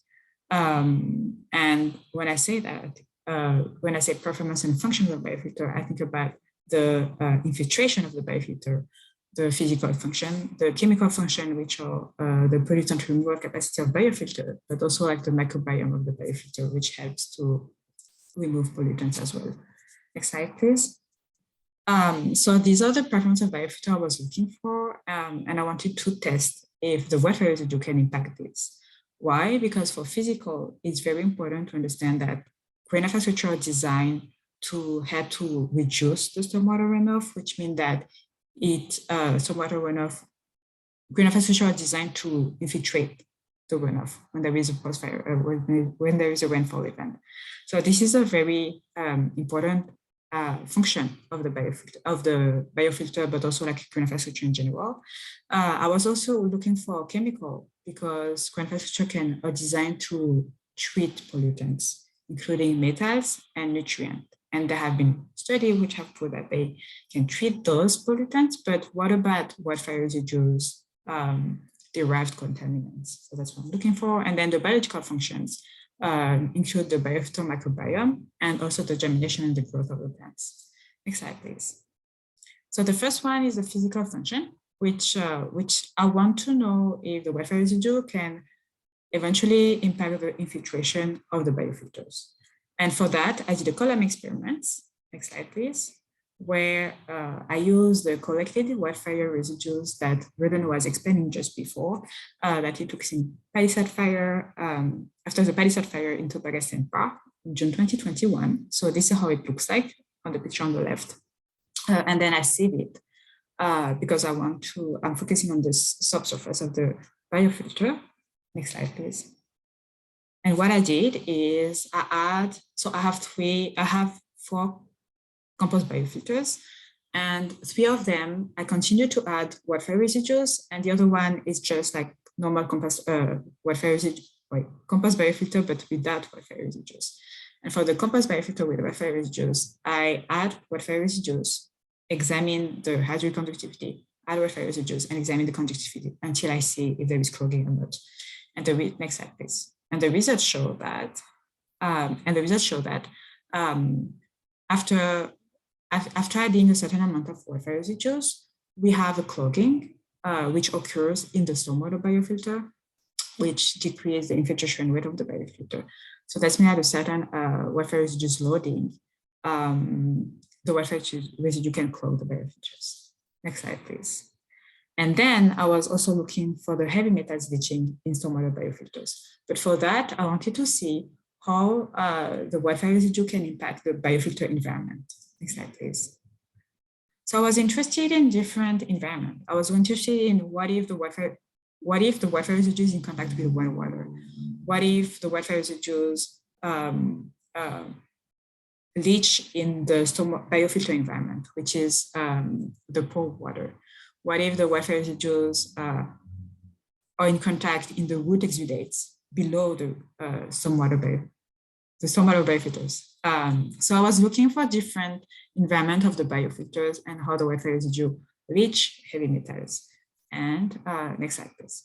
And what we have seen is that for heavy metals, the maximum heavy metals available is when the wildfire residues are under the exposure of root exudates. And that's the right box plot you can see here, which show that for organic exudate, the wildfire residue metals leaching is the highest. Next slide, please. And then I was looking for the biofilter experiment. So I was like, I want to know if it leached in the biofilter. So what I did is I did 6 compost biofilter. 3 of them where I put wildfire residues on the top, and 3 of them I don't put wildfire residues, but have sand biofilters. And I wanted to see if I put sand biofilters, if it leached, and if I have wildfire residues, it leached or not. So, because usually sand biofilters are not designed to treat pollutant removal, but compost biofilters are designed to treat pollutant removal. And what I have seen, here, next slide, please. The result we have seen is that actually the wildfire residues suppress the leaching of heavy metals. So you can see for copper, nickel, and zinc, this is the one we have results. You can see that when you add wildfire residues, the leaching decreases, and there is a lot of science behind that we explain in the paper in details, and you're free to read it. But yeah, it's very surprising result for us, because we thought that the wildfire residues are going to increase the leaching of heavy metals in the biofilters. Next slide, please. Next slide, please. Oh yes, and sorry. And then I was looking for the nutrient removal, because that was the heavy metals removal. And I was looking for the nutrient removal. And sorry, next slide, please. Thank you. And I was doing the same experiment, but I have 3 compost biofilter now, and I have 3 compost biofilter, but like 3 of them I put wildfire residues, 3 of them I don't have wildfire residues. And I was looking for nitrate and phosphate, so nutrient. And I wanted to see what happened if we have wildfire residues and we add natural stormwater, and what is the pollutant removal capacity of the biofilter for nutrient. Next slide, please. And the results show that wildfire residues do not affect nutrient removal, because as you can see in the box plot on the left, which is for nitrate, and on the right, which is for phosphate, there is no significant difference between the compost biofilter without wildfire residues and compost biofilter with wildfire residues. Next slide, please. And finally, we're looking for biological functions, which is also an ongoing experiment. But we did a qPCR. Once we have the biofilter, we dissect the columns to take the biofilter, the media inside, and we are analyzing using a qPCR. Next slide, please. And we're looking for RGs, because there is a lot of RGs in the stormwater in Badona Creek, which has been proved in a paper in our lab. And that's why I was looking for for RGs, especially because it's one of the greatest global public health challenges in our time. And we have seen that for one gene, we're looking for different genes, and it's still an ongoing experiment, but for one gene, we have seen that one gene is not affected by the wildfire residues. So without wildfire residues and with wildfire residues, in the different depth of the biofilters, there is no change. Next slide, please. So to conclude, wildfire residue can clog the biofilter. The maximum amount of heavy metals available for leaching is when the wildfire residue are exposed to root exudates of the biofilters. Wildfire residue can suppress heavy metal leaching in the biofilters, and the wildfire residue do not have nutrient removal, which is great results because you can really implement that. Next slide, please. But there are some recommendations, right? So as Juliann was saying, we're talking about wetlands and how they can increase methane emissions. So this biofilter can actually help to trap the wildfire residues and to not end, so that the wildfire residue do not end up in methane, in the wetland, sorry. And for the clogging maintenance, the physical function of the biofilter, we can design in a way that we put a sediment trap, which avoids all the sediments and the suspended sediment of the post-fire runoff to end up in the green infrastructure, in the stormwater biofilters. And that's a way to prevent the clogging. Another way is also to just like remove the first layer of the wildfire residues. This is a very common maintenance way to do in green infrastructure in general. But yeah, I think the sediment trap is the best option. The best location for implementation of green infrastructure is downstream, based on the stormwater runoff route near roadside. And the type of vegetation soil system is an ongoing experiment that we're doing right now, and I'm starting next week, to see which California native plant species would best fit for the stormwater biofilters designed to treat post-fire runoff. And next slide, please. And this was just an idea of the cost, because when you think about green infrastructure implementation, you have to think about the construction cost and the maintenance cost. And for an example of the green rain garden on the picture here, depending if you want a drain or not, the costs are different. And I think that's it. Next slide, please. And I want to thank everyone, and especially my lab, including Vernon, to helping me for this project and for this PhD. And thank you a lot at Urban Center for supporting me during this year. And thank you, everyone. And if you have any questions, next slide, please feel free to reach out to me, sending me emails, or LinkedIn or Twitter. Thank you, everyone. Thank you, Anya. We do have one question for you. Yes. Can you tell us a little bit more about hydrophobicity and how that process Okay, that's can a good affect question. the results? Yeah, I think, first of all, for hydrophobicity, the process of like the moment there is a fire, it burns a fire, and the soil is going to change to hydrophobic. This already takes some time. And between the fire event happened and between the moment it's become hydrophobic, it's not immediate, it's not right now, because as it creates this fatty, it's fat lipid acids, which is on the top of the soil, which makes it hydrophobic. And the more the fire, the more intense is the fire, the more hydrophobic will be the soil, because it burns the topsoil, and this topsoil becomes hydrophobic, the less water can infiltrate. So that's why the soil hydrophobicity increases with fire intensity. How long the soil remains hydrophobic? How long? Okay, I don't know, because that's I was telling you, between the time there is a fire and the time become hydrophobic, there is already a certain time. So if you add also the time that the time is the soil is hydrophobic, I think it's I would say it's a long. For me, I would say it's a long-term impact. But how long exactly? I don't know. I will take a look. And how related residual loads are affected? Oh, that's a good question. So so if there is more, if the fire is more intense, there is more wildfire residues, right? So the loading of wildfire residue increase, and that's mean that the layer, because we call it ash layer, we say ash layer cake. It's the ash layer cake is increase, so it's bigger, which means that the soil hydrophobicity, so there is less infiltration, if that makes sense. Does that make sense? Thank you, Ondia. Thank you for your presentation. Do you have any other question? Or? Yes. And for the sake of time, I think that's the question. We'll compile any questions and we'll send them to you.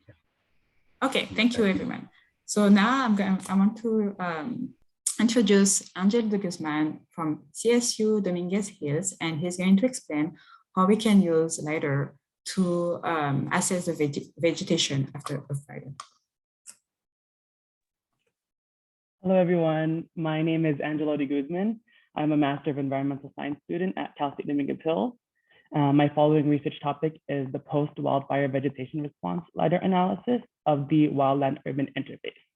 And in specific, we're going to analyze the case study of the station fire that occurred in the Angeles National Forest in 2009. Next slide, please. So today we're going to examine the chaparral biome, which is the most dominating layer of the Angeles National Forest. It is comprised of woody shrublands, and this particular ecosystem can regenerate quickly, even under wildfire conditions. However, due to exacerbated climate change and the increase of wildfire prevalence, it has caused vegetation disruption and uneven distribution. Next slide, please. So what is the wildland-urban interface? The wildland-urban interface is the region where the vegetation intermingles with the roads, houses, communities, and man-made structures. And for short, it is pronounced as WUI. This is the area where human activity meets nature, whether it is recreational or not. And with this, human disturbances have altered the topography of the land. And these areas are high wildfire risk, which increases fire frequency and combustion, which harms not only the vegetation, but also the communities, people, and the people that live there, and infrastructures. So on the image on the right, it depicts the station fire in flames and highlights the wildland-urban interface in real time. Next slide, please. So to begin, wildfires of the past once served as a method for Mother Nature to promote biodiversity and help develop a functioning ecosystem. Controlled wildfires had a positive impact on vegetation. It promoted seed germination and cleared the topsoil from diseases. However, currently, wildfires are changing the vegetation abundance and coverage in our forests. So in Southern California, there has been a sudden influx of wildfires and has caused a change in the land regime. The soil profile has been immensely degraded, which then pushed for transforming these areas into urbanized areas. So the figure on the right depicts the San Gabriel Mountains after the fire, and all the vegetation was combusted. And according to Tepley et al., vegetation patterns have definitely transformed post-wildfire and has seen a negative feedback loop. Next slide, please. So currently, climate change and human disturbances have caused severe damage to the environment, and one of those major consequences is that it has altered the fire regime. Anthropogenic factors have increased the fire frequency and the composition of burn areas in Southern California. And in the graphs, we have the time on the x-axis, and on the y-axis, we have fire frequency and burn areas measured in 1,000 acres per year. These images show a significant increase in wildfires and an increase in burn areas. This contiguous upsurge can suggest that climate change and human disturbances have amplified fire intensity in a forest based on our extrapolated data. Next slide, please. So the primary objective is to assess if WUI disturbances have altered the natural ground cover. My second objective is to differentiate WUI and non-WUI above ground biomass in 2009 and 2016. And my final objective is to examine if the predictor models and spectral indices can estimate vegetation abundance.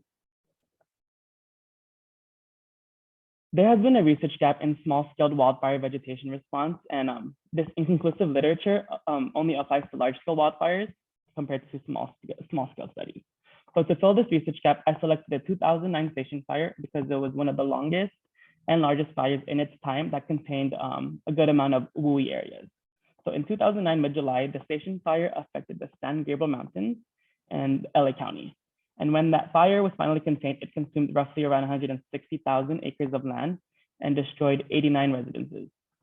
Its current acreage ranks as the 10th largest fire in California history.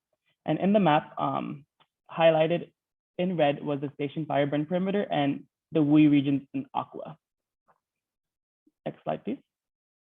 So secondary data was collected from Open Topography, USGS, Data Basin, Cal Fire FRAP, the Silvis Lab from Wisconsin, and the Shuttle Radar Topography Map.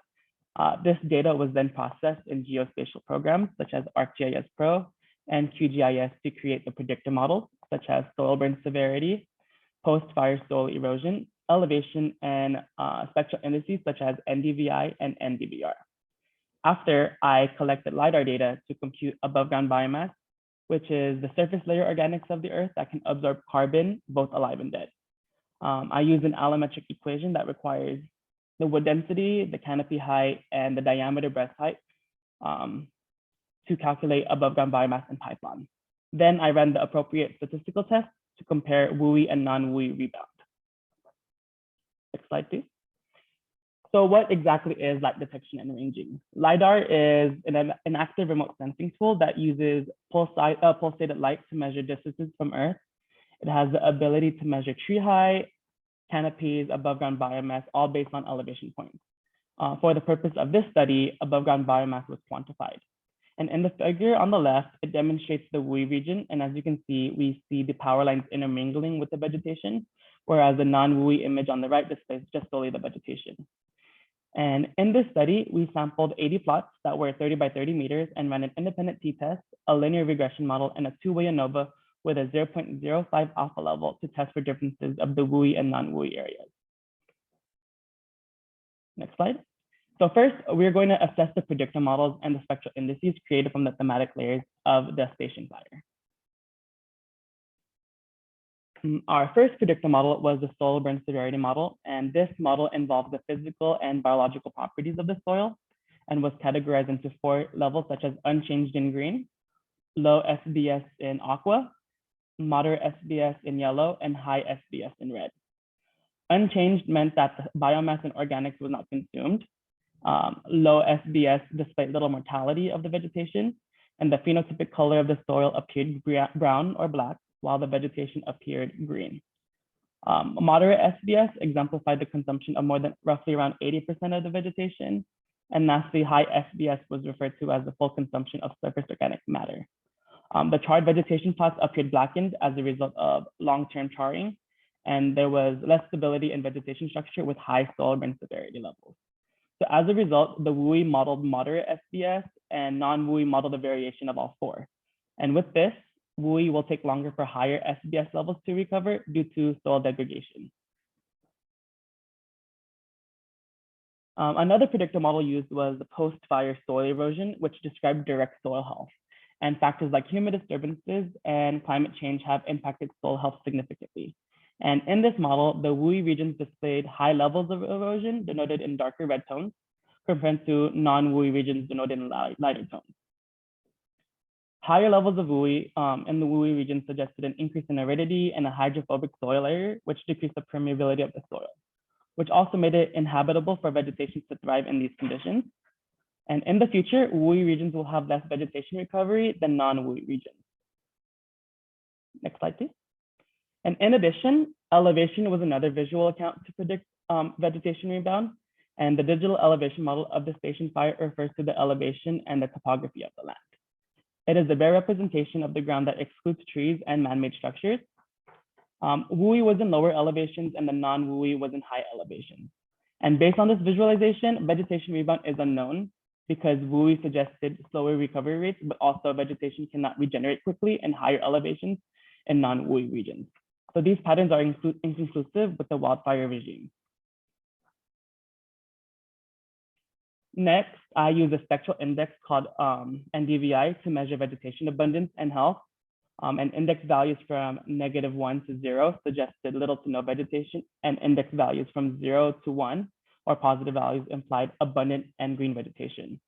And to analyze pre and post-fire vegetation, Landsat images acquired were as close as temporally possible to accurately depict vegetation greenness. And in this fire, vegetation coverage was abundant, and in contrast, post-fire vegetation was unhealthy and combusted. And based on this NDVI, the station fire vegetation mortality was roughly 90% burnt.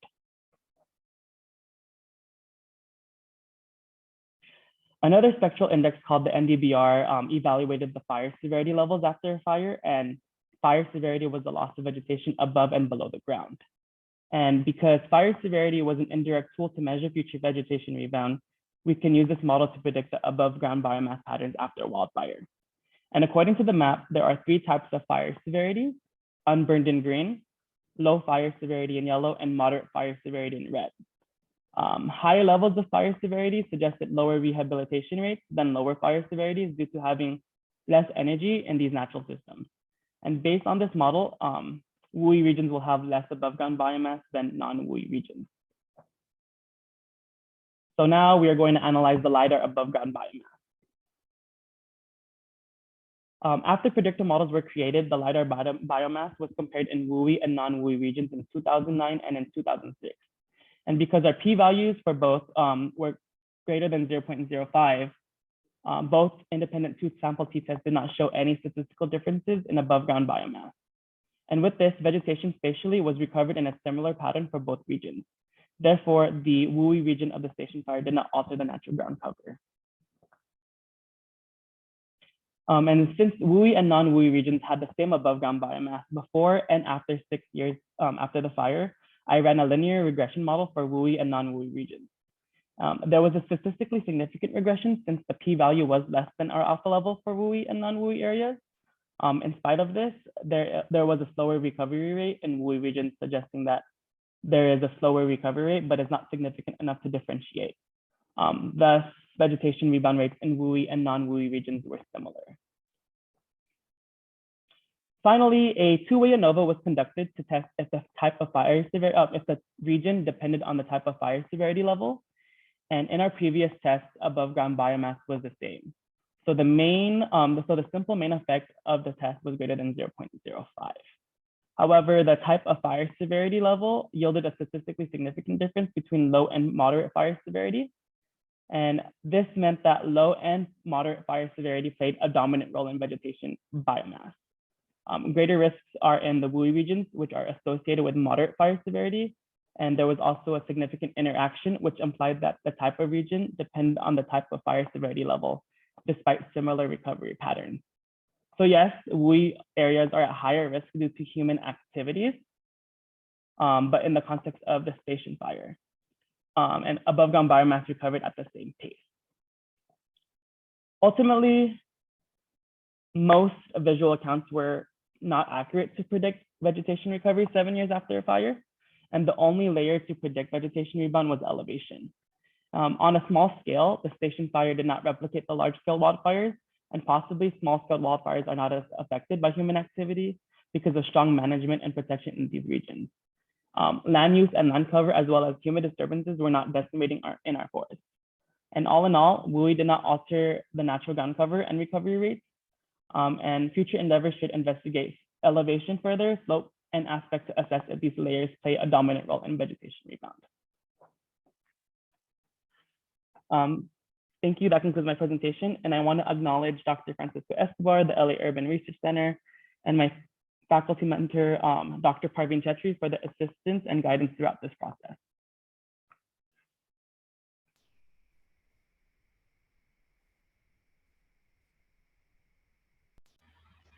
Thank you, Angelo. Vegetation and biomass and regeneration and restoration. Are there any implications from your research that have to do with benefits, environmental benefits to society? Well, that's a good question. I was hoping to investigate further with carbon sequestration to see how much carbon stock is in our forests. And I think I can assume that, safely assume that hopefully people in these WUI and urbanized areas are either growing their own vegetation and maintaining those. That's why there's probably some sort of even amount and even distribution in these areas. All right.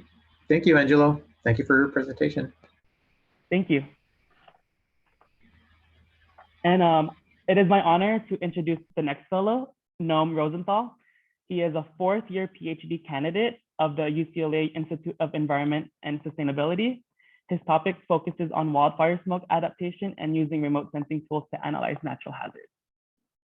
Thank you, Angelo, and thank you everyone for tuning in. I know we're coming up against lunch, so I'll be mindful of that as I go through these slides. But yeah, today I'd like to share my work that looks at hazards related to wildfire smoke, and how frequently that wildfire smoke happens to co-occur with extreme heat in Los Angeles County. So moving to the next slide, we're going to be focusing specifically on the year of 2020, which, this LA Times headline captured accurately as being one of the most extremely hot summers in modern record keeping, and was the most extreme year for wildfires in terms of burned area since records have been kept going back to 1890. If you go to the next slide, you'll see the areas where we saw the largest conflagrations across the state, which burned about 4% of the state's area. And so moving forward, this might not be surprising that we see heat and wildfire smoke co-occurring. For every degree centigrade in autumn temperatures, researchers found that there was about a 20% increase in the fire weather indices that are measured across the state on an annual basis that indicate fire risk. So this can be interpreted as for every centigrade increase, we saw a 20% increase in fire risk. And so again, it's not just the fire risk that we should be concerned about, but it's what comes after the fire or with the fire. And so if we go to the next slide, we'll see that, that's the smoke. So going to the next slide, the reason we care about the smoke, perhaps sometimes even more than the fire itself, is that the smoke really permeates the air where millions of Californians reside, right? So whereas only 4% of the state burned in 2020, a far larger percent of the state experienced potentially hazardous smoke PM 2.5 conditions. And so that's what we want to be looking at in our research, is these particulates that are 2.5 micrometers in diameter or smaller. And by virtue of being so small, they can really lodge themselves in the alveoli of our lungs, causing cardiorespiratory complications. And so moving to the next slide, what we want to see is ultimately that this research will inform, but I won't be reporting today, is whether that co-occurrence of extreme heat and those hazardous smoke levels creates impacts on human health that are greater than the sum of their parts. And those parts are quite large. So going to the next slide, you'll see that it's about 500,000 globally who that die prematurely or are estimated to die prematurely due to suboptimal heat, and about 340,000 who die prematurely due to landscape fire emissions, at least on a global scale. So how did we go about analyzing these two hazards in LA County during that 2020 summer? So we started, moving to the next slide, with a model from NOAA called the High Resolution Rapid Refresh Model. And what's significant about this model is it provides us measurements of particulate matter at surface level where humans are going to be inhaling this. A lot of the times it might look like it's a really smoky sky, but that smoke could be aloft. It could be at elevations where humans aren't actually inhaling it. And so what this model allows us to do is really capture that health risk presented by wildfire smoke. What's also significant is that it reports that at a resolution of about 3 by 3 kilometer grid, which is far better than what sort of other industry or academic standards provide to date. And this is updated about 12 hours or every 12 hours and reported at an hourly interval by NOAA researchers. So we use these historical forecasts to get at the approximation of what the smoke picture may have looked like at ground level.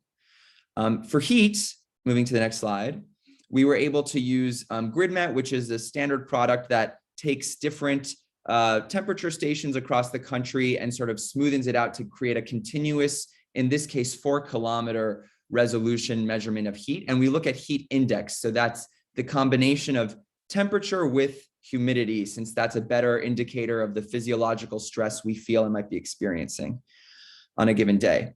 And so we had these two measurements, and we're able, just to give you a tease of what that might look like. So this is kind of this time lapse of temperature and smoke that we're then overlaying to get at that co-occurrence at the state level, or what I'll be sharing today in LA County. So the way, first of all, just before we look at that intersection, moving to the next slide, we have to just create two definitions for what we consider to be an extreme heat event and extreme smoke event. So what we do for heat is we look at the historical temperatures between 1980 and 2010 in a given 3 by 3 kilometer area. And then we say, what's the 85th percentile of that historical temperature record? What is the temperature at which 85% of the historical readings would be below that threshold? Anything above that would be considered extreme. And we do this again, specifically to each location, which allows for us to account for the adaptive capacities that populations in certain areas that are hotter might develop to become more resilient to these events. And then for smoke, we set a sort of absolute cutoff under the idea that of 20 micrograms per meter cubed. And we do that under the sort of the assumption that people have not yet developed these sort of adaptive capacities as much, and they don't vary as much across the state. Most Californians have the same adaptive capacity and knowledge around smoke. So looking at LA County, our beloved county of about 10 million residents in 88 cities, here's what we found. So looking first, going to the next slide, at the time series, we wanted to see sort of throughout the season, the area that was affected by temperature extremes and by smoke. If we don't mind, go to the next slide, hopefully, yeah. So this shows you between June and November that there were days where about 100% of LA County may have experienced temperatures that were above the 85th percentile from historical readings. And that in some days, we also saw about 60% of LA County's area, this is not population, but area impacted by extreme smoke events. And that there are these days where you see that blue on the bottom, that's where we see the co-occurrence. So about sort of a maximum about 38% of LA County's area was affected by heat and smoke simultaneously, or extreme heat and extreme smoke simultaneously. And if you look at that purple line on the top of this figure, you'll see sort of the correlation between those two. And it's really at that sort of -4 lag count that we see the greatest correlation. What does that mean? That means that between the time that we see the greatest increase in the area affected by extreme heat, it's about 4 days later that we'll see that a similar magnitude increase in the amount of area that's affected by extreme smoke. So that does imply that there is sort of a delay between when we see these hot conditions that then give rise to these fires that ignite and then cause smoke to be emitted in the air. And so that it may be an extension of heat waves that last longer than 4 days that might also increase this kind of phenomenon. Moving to the next slide. This is on a map. So we saw that it really was concentrated north of the Angeles National Forest, near the Palmdale Lancaster area, that we saw the most frequent severe smoke events. And that was primarily concentrated in August from the lake fire, which was a lightning ignited fire. And that it really sort of the areas south of the Angeles National Forest in sort of the LA Basin, that those were largely spared by smoke at ground level, that is, right? So we may have seen or experienced from personal experience smoky conditions during the Bobcat fire, at least I remember that, but it wasn't actually affecting ground level that much. Moving to the next slide, we see here again, heat frequency by contrast, that the basin wasn't spared anymore. So there was somewhat of this mismatch where we didn't see necessarily as extreme heat events relative to historical record in those areas that were affected by smoke. And so when we overlay those two together, going to the next slide, we'll see that it really was a smoke limited phenomenon, and that it really did affect those areas near Lancaster most of all, which I should note is, a relatively lower income area within LA County. And that it could affect those as many as 10 days throughout the season. And if we go to the next slide, you'll see that it affected some areas as many as 8 days in a row. But on average in the county, when there was an area that was affected, the area saw about 4.5 days throughout the year that were affected by extreme heat and smoke. And again, this affected about 47% of the county experienced at least one of these co-occurring events. That corresponds to about 560,000 Angelinos. All right, so this is sort of showing, again, why we see also a relatively lower amount of population that was exposed, fortunately, is because of where that population is concentrated relative to those areas. So the purple areas are where we see population, and those were populations that were actually affected by heat and smoke co-occurring versus the green, which weren't. So, so the next takeaways are just thinking about, we want to be looking at how this is going to be affecting morbidity and mortality. So we're going to be pairing this with hospitalization data for the state. And we also want to be looking at adaptive behavior to use sort of mobility data, understand where are people going when we have these really hot events. And I just thought I'd tease sort of looking at that adaptive behavior piece. So something that the LA Urban Center has been really helpful is they were able to connect me with their the city plants tree ambassador program.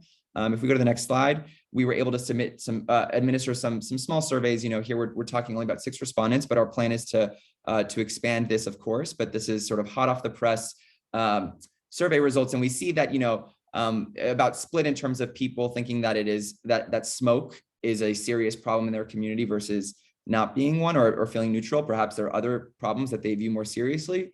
Moving to the next slide, in terms of thinking about how people get information, we see that people do really use that visual indicator in terms of guiding their protective behaviors, which, I do it too, but again, we have to be thinking about whether that, sometimes that visual hazy sky might not actually correspond to a human threat because it's not actually going to be at surface level, right? We're not breathing in the air that we're seeing when we look up. And then going to the next slide, we see just in terms of what people do to protect themselves from smoke when it is prevalent, is a lot of them stay inside, wear masks outside, or maybe close or open the windows. So this is something that we want to be looking at and seeing again how these adaptive behaviors also are influenced by or vary across different population groups to understand how resources might be affecting people's adaptive capacity and exposure to these 2 events, as well as the ability for those adaptive inequities to also produce compounding impacts on morbidity and mortality. All right, so next slide, please. And I think this is it. Yeah, I want to thank my collaborators, my mentors, and folks at NOAA who provided data, folks at Harvard who provided data, Edith who helped me with reaching the tree ambassadors, as well as the LAUC team, Francisco, Rachel, Amaya, and Elizabeth. So yeah, thank you all for tuning in.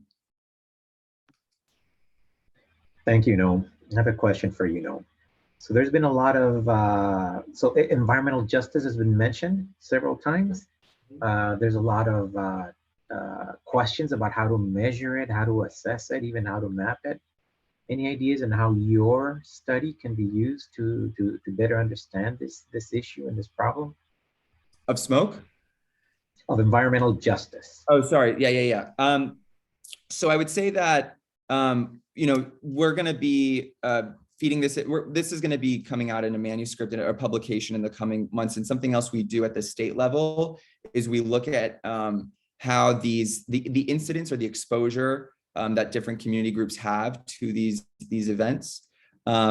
So, we will be reporting those results in that publication. The teaser is that it for the most part, smoke is somewhat of a random process. So most groups are equally influenced by it. That being said, I think on the heat side, microclimates and urban heat island can increase the risk of being exposed or of increasing one's sensitivity to smoke when it does reach your community, right?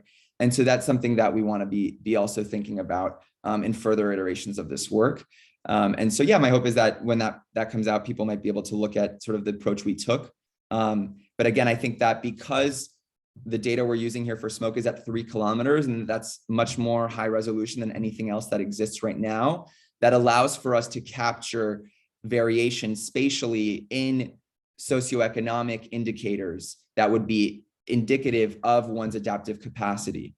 Whereas previous studies that do this at 10 kilometer, well, if you start to look at 10 kilometer, then you end up sort of diluting that signal or you're not able to really get these signals in areas that are predominantly of one group or another. Thank you, Noel. Thank you for your presentation. And again, let's thank the fellows, the young scientists who have taken a stab at trying to address this wildfire crisis we're experiencing. So thank you, fellows. It was a pleasure working with you. And with that, I'll switch it over to Rachel. Awesome. Thanks so much, Francisco, and hearty congratulations to all of our fellows. It's been a total honor working with you and witnessing your progress over the last year. And we thank you for your contributions to the field and for sharing that information in such a digestible way with the LA Urban Center and all of our stakeholders.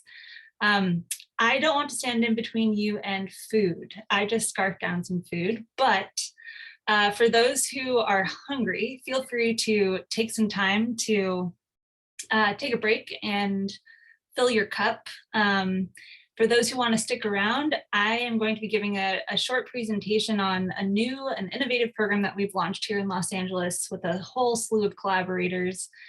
And I'm going to actually let Veronica, who's been working, Veronica from the City Plants team, who's been controlling the slide deck, give her a little bit of a break so she can eat while I share my screen. But we invite you to stick around and learn more about a program that we're really, really proud of here in Los Angeles.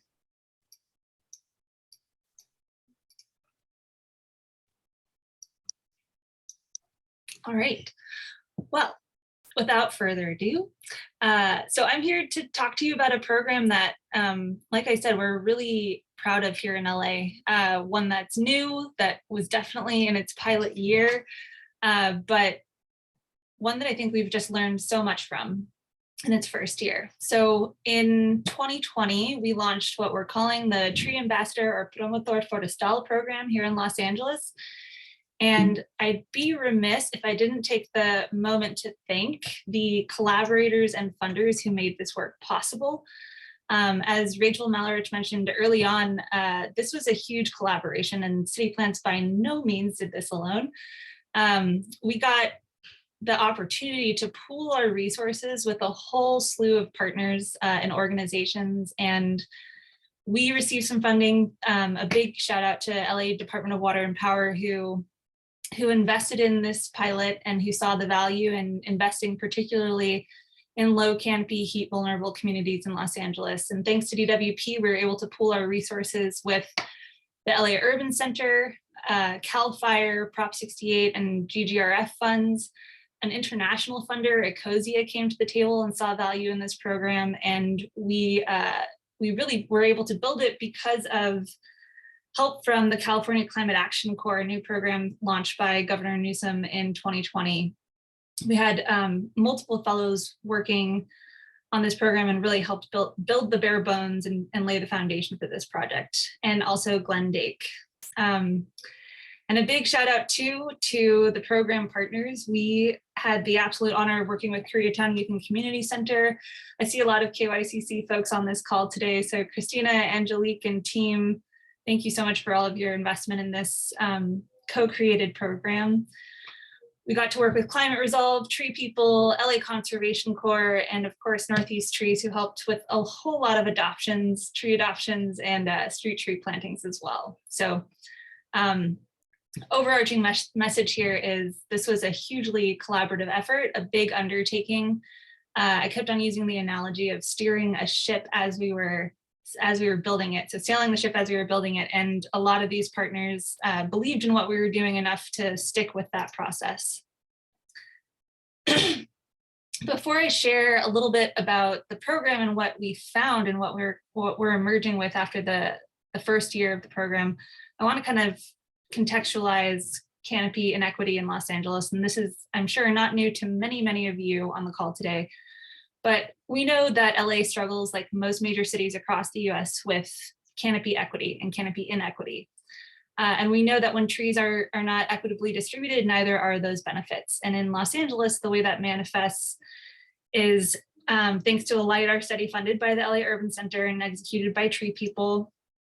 We have recent data that shows the depth and the depth of that canopy inequity. So in certain parts of LA, we have canopy as high as around 37%, and in other parts of Los Angeles, that's as low as 10%. So what does that look like? Here's a bird's eye view of that. But we also know, that this is in some ways by design. This is not a mistake. Canopy inequity roots back to racist, discriminatory housing policies called redlining from the 1930s, where some neighborhoods were designated as desirable and other redline neighborhoods that you see on the map here were rated as declining or hazardous. And we can see that tree canopy largely follows the redlining trends, right? So this is actually taken from a National Geographic cover story that was released in July 2021. And this is one street. It's Vermont Avenue from Los Feliz all the way down to Pico Union. The top row of pictures there is a neighborhood that was designated, you know, beautiful, not redlining. And as you go south, the south off on Vermont, the canopy declines, but the median household income declines drastically as well. And so what researchers are finding is that, like I mentioned, not only is there a canopy inequity problem in historically disinvested redline communities, but we're also finding that that relates directly to urban heat. So historically redline communities, disinvested communities are also the frontline communities that are bearing the brunt of climate change in the way that it is manifesting and will continue to manifest in Los Angeles. We also know that heat is the #1 weather-related cause of death in the United States. So the urgency is here now and we're feeling it. And we know that certain communities are disproportionately bearing the burden of this historical injustice and inequity.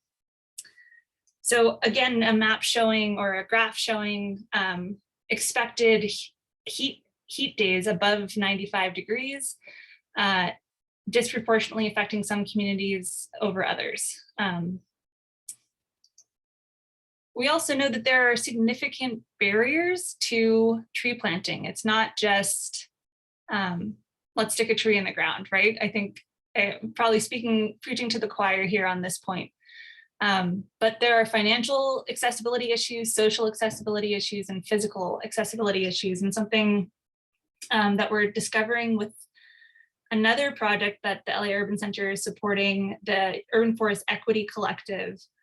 You can also consider this kind of policy barriers, infrastructure barriers, and social barriers. So with the financial accessibility, the questions we were asking: who has the funding to purchase and care for trees? Who has the time or financial freedom to care for trees? In social accessibility, what demographics are urban greening organizations targeting, and which languages or are outreach materials available in? Who has the inequitable distribution of city services caused, and how has this caused a lack of trust, essentially? With physical accessibility, who has the physical ability to plant, water, and maintain a healthy tree? And where is there space for trees? That's a huge one that's continued to come up. It's a really important one, right? We found that in historically redlined communities, those communities are more heavily concretized. There's less available space to plant trees. And at that point, you have to look at really drastic kind of radical reimagining and re-envisioning of streetscapes, of access to parks. Where is there place for capital improvement projects to add parks where there, and green safe havens where there hasn't been before? So the challenges and the barriers are there for sure. And against this backdrop, the Tree Ambassador or Promotor Forestal program was born. We wanted to create a program that was grassroots, bilingual. It's really a community organizing program dedicated to amplifying community voices and planting trees in historically disinvested communities throughout Los Angeles. And the goal was to provide on-the-ground community-centered support to residents in low canopy, urban heat vulnerable regions of the city. And we also knew that we needed to pay residents directly to do this work, that, you know, assuming that people could volunteer their time does not cut it. We wanted to directly compensate the local leaders. And it was really rooted in this idea that any attempt to close the urban forest equity gap must center those voices, must center the voices of people most impacted by systemic inequity, and that community-led urban forestry has to celebrate and directly compensate local leaders and community-centered knowledge. So who is a tree ambassador?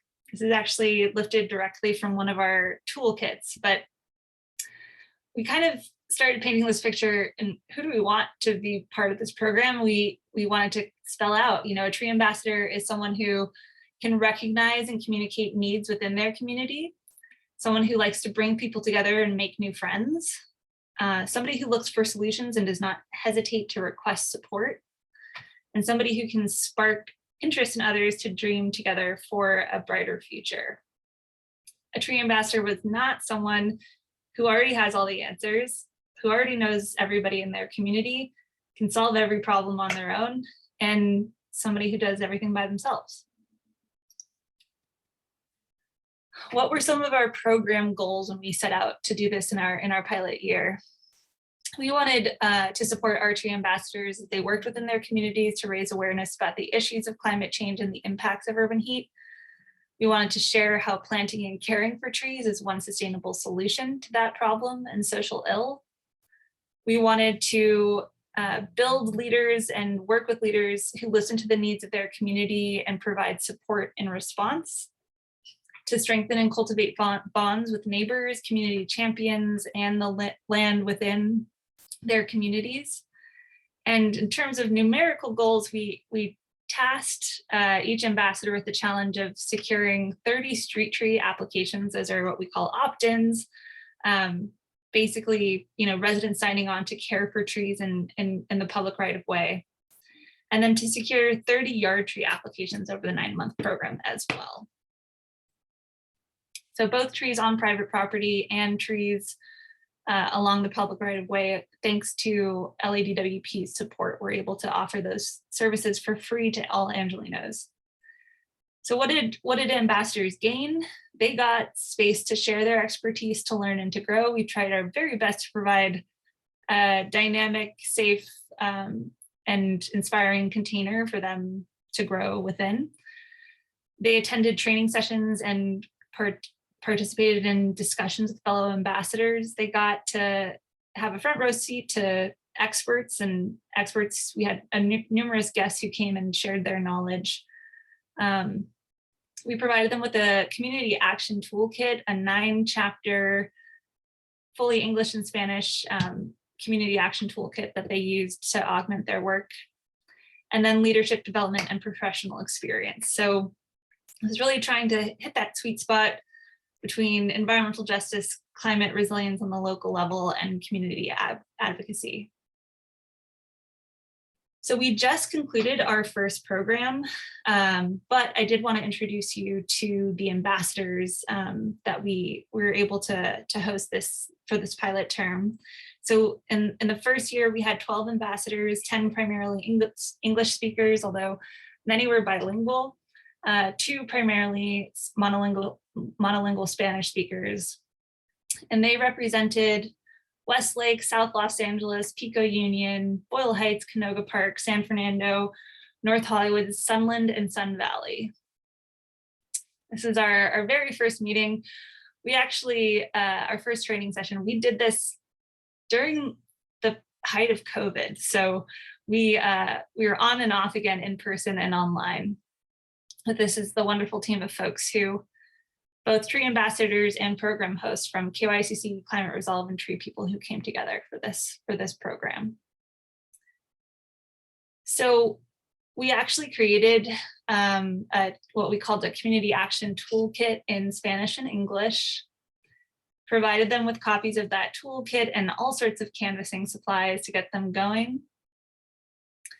And I will post the link in the chat after I'm done here, but we did actually post all of the chapters of the toolkit on our website.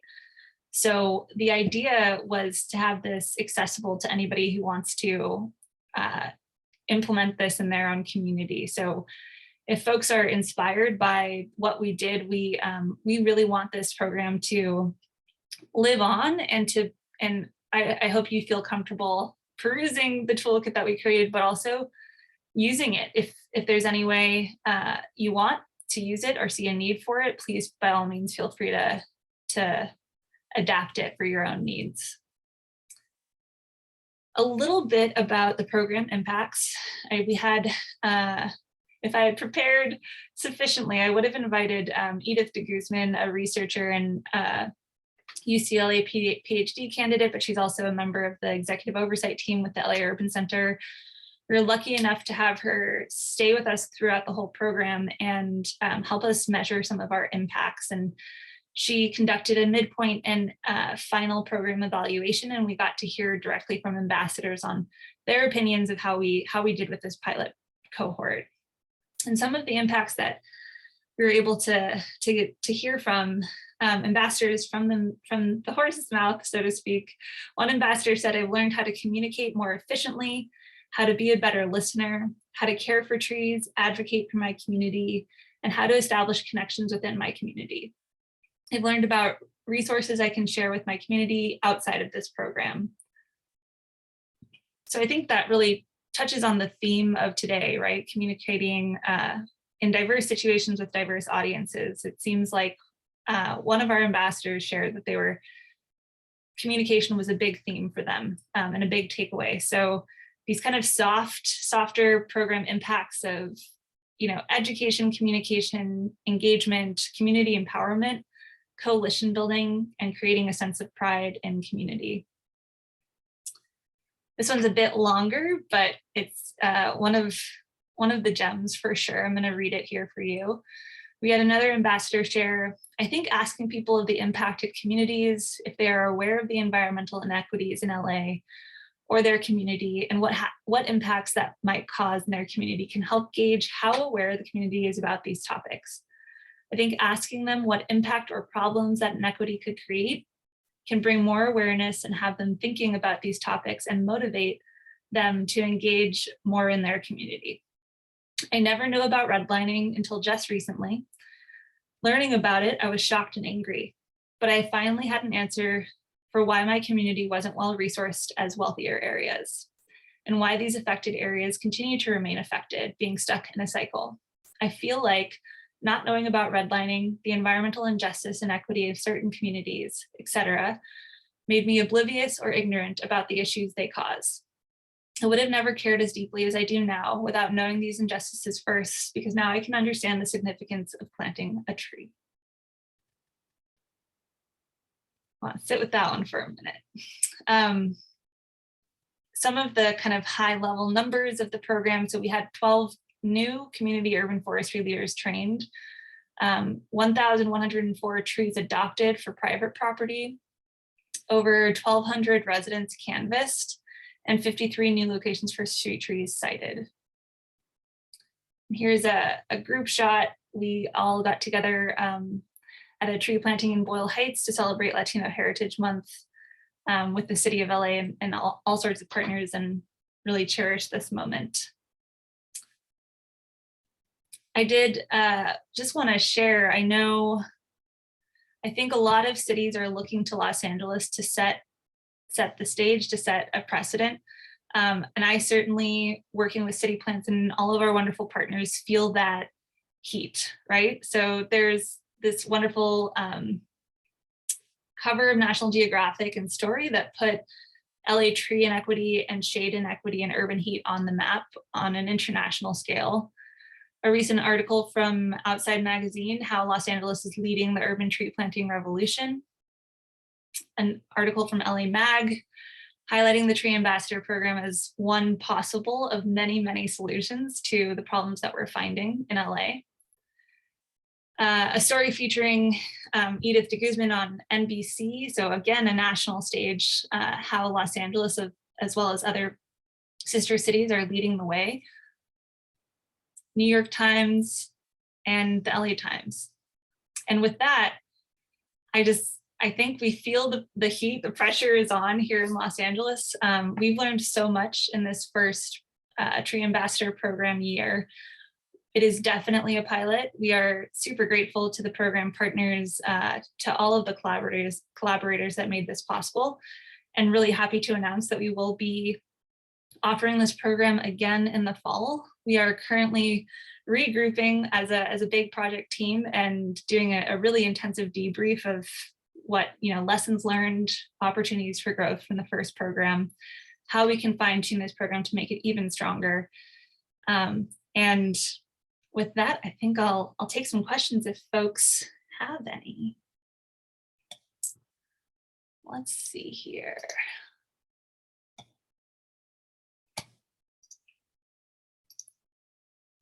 No, I think we're still at lunch here. And Edith, feel free to chime in if there's anything you want to add on that.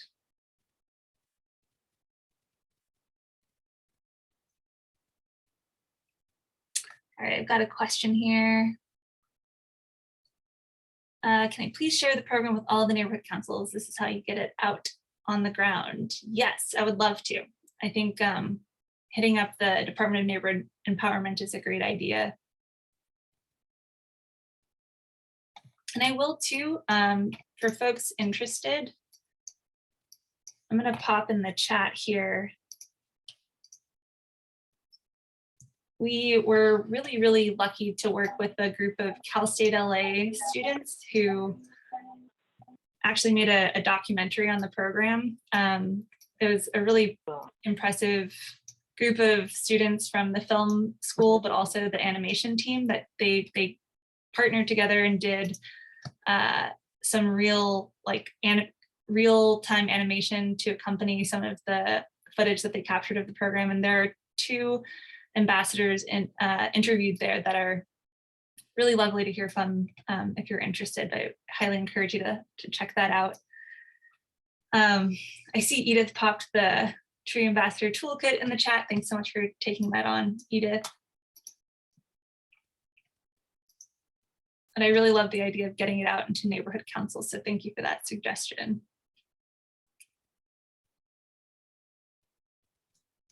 Rachel, would you maybe share a little bit about the Urban Forest Equity Collective as well? Yeah, I'm happy to do that. So there are so many cool things happening in the LA area. I think that's the theme of the day for me. But it's really a huge honor. In addition to this Tree Ambassador Promotor Forestal program, we have launched what we're calling the Urban Forest Equity Collective in Los Angeles, a team of researchers, practitioners, and community members who are coming together to advance solutions to find, understand the barriers to urban greening in historically disinvested communities, and to really push for policy and community level solutions and practical solutions to these problems that are community driven. And we're really grateful for the support of the LA Urban Center and the Forest Service for investing in that program, as well as Accelerate Resilience Los Angeles. But I will pop in the chat. We were able to publish 2 reports, one an LA Urban Forest Equity Assessment, and then an LA Urban Forest Equity Streets Guidebook back in 2021. And really now we're working with Edith and a whole team to look at the second phase, which is actually going to be looking at specific neighborhoods and coming up with a slate of recommendations for those neighborhoods. And Edith, feel free to chime in more, add some more context there.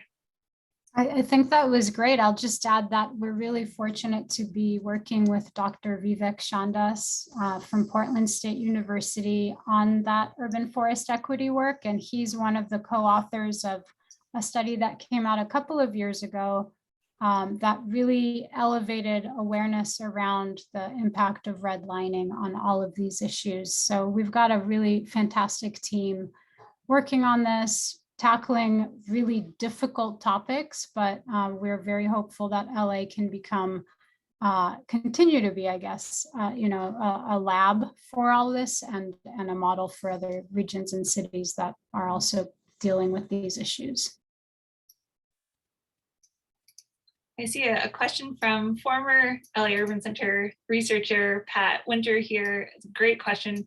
Are you monitoring tree health and survivorship for this program? Is there monitoring of community benefits such as increased connections and sense of ownership? Yes, maybe I'll let Edith, you take that one since you're our resident researcher for this project. Yeah, I think, Rachel, you can probably answer the monitoring for survivorship question better than I can, but I can take the second part. So yes, Pat, and nice to see you here. We are looking at a number of sort of subjective measures that the tree ambassadors themselves responded to via 2 surveys, one that was done in the middle of the program and one that was done at the end of the program. I'm also conducting interviews with them, but we're looking at a number of things, including what their own experience of their neighborhood has been. And it's really neat to see that their sort of their familiarity with their neighbors has gone up. Their comfort in asking for favors from those neighbors has gone up, as well as their level of comfort actually asking for favors from not people that they don't know has also gone up, and their care for the neighbor has gone up. So neighborhood rather has gone up. However, we've also seen things like their perception of how much their neighbors care about the neighborhood has gone down. And we think that's probably because it's really hard to canvass and get rejected door after door, you know? So that's just a couple of the measures that we're looking at, but we're definitely looking both at the kind of quantitative numeric survivorship questions, but also of the trees, but also looking at how you know, these various like levels of awareness and knowledge that the tree ambassadors have changed during the course of the program. I'll mention lastly, I know we're almost at time here, a little bit over. CAL FIRE, thanks to CAL FIRE support, and I know Henry Herrera is on the call, but street trees that were planted as part of this program will be monitored, or CAL FIRE does their inspection post-planting at the very least. So we're grateful to CAL FIRE for their support on that front, of course. But with Francisco, Edith actually just led the charge to submit a scientific journal article to Frontiers magazine under peer review with the help of Francisco Escobedo. So fingers crossed, knock on wood, that some of the findings from this first year of the Tree Ambassador program can be published and shared with the world. And with that, one last huge thank you to everybody who helped us build this. It was a seemingly Herculean task, and really such an honor to work with the folks who helped launch this program. So with that, I'm going to turn it back over to Veronica to share her screen. I hope your bellies are full now, and I'll send it back over to Yassi as well. Thank you so much, Rachel and Edith. What an amazing overview of what is happening with the Tree Ambassador program. It's definitely something to continue to spread around. Totally love it, very inspirational, and some great questions from everyone else on the chat. So thank you, great suggestions as well. So we definitely appreciate that. So yeah, well, welcome back from lunch, everybody. Hope you had a great lunch. And at this time, we are actually going to go ahead and move forward with our agenda. And the next session of our agenda is our panel. And we have a communicating panel, a panel of communicators. And we have Dana Dierkes, and she's our Public Affairs Officer for the Angeles National Forest. Fabian Garcia, which is our Partnership Coordinator in the Angeles National Forest. And Joseph E. Trujillo Falcon. And he actually works for NOAA, the National Oceanic Atmospheric Administration. And we have some interesting stuff coming on your way today. So I just want to make sure that I got all my speakers ready to go. If we can just test your mics. Mic check. I am here and excited for today. Thank you, Joseph.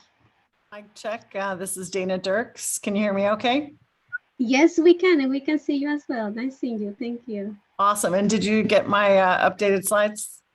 I believe so. I'm waiting. Yes, I believe so. We're waiting for Veronica in there. Thank you. And hey, Yassi, hope you guys can hear me okay. This is Fabian. Yes, we can hear you loud and clear. Fantastic. So Veronica, I think we're going to go ahead and take it over. Let me know if you have Dana's slides ready to go, and we'll take off with you, Dana. We'll give you the floor. I'm sorry. Oops, we have Fabian. Let me pull up. Fabian can go first. That's fine. We can totally do that while we get ready. Will that work for you, Veronica? Yeah, that works great. Thank you. Fantastic. Okay, Fabian, we're going to throw you into the fire first. I'm just kidding.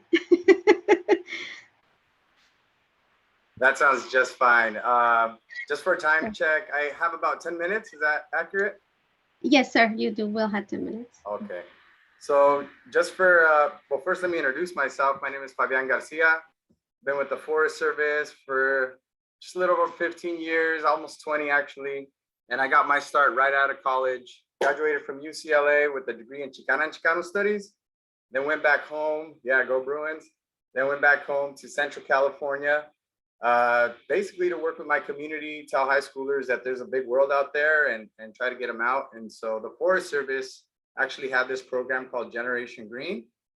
I had never heard of the Forest Service before getting a job with them, and it turned into now, you know, I'm in the middle of my career, so I'm very grateful for that.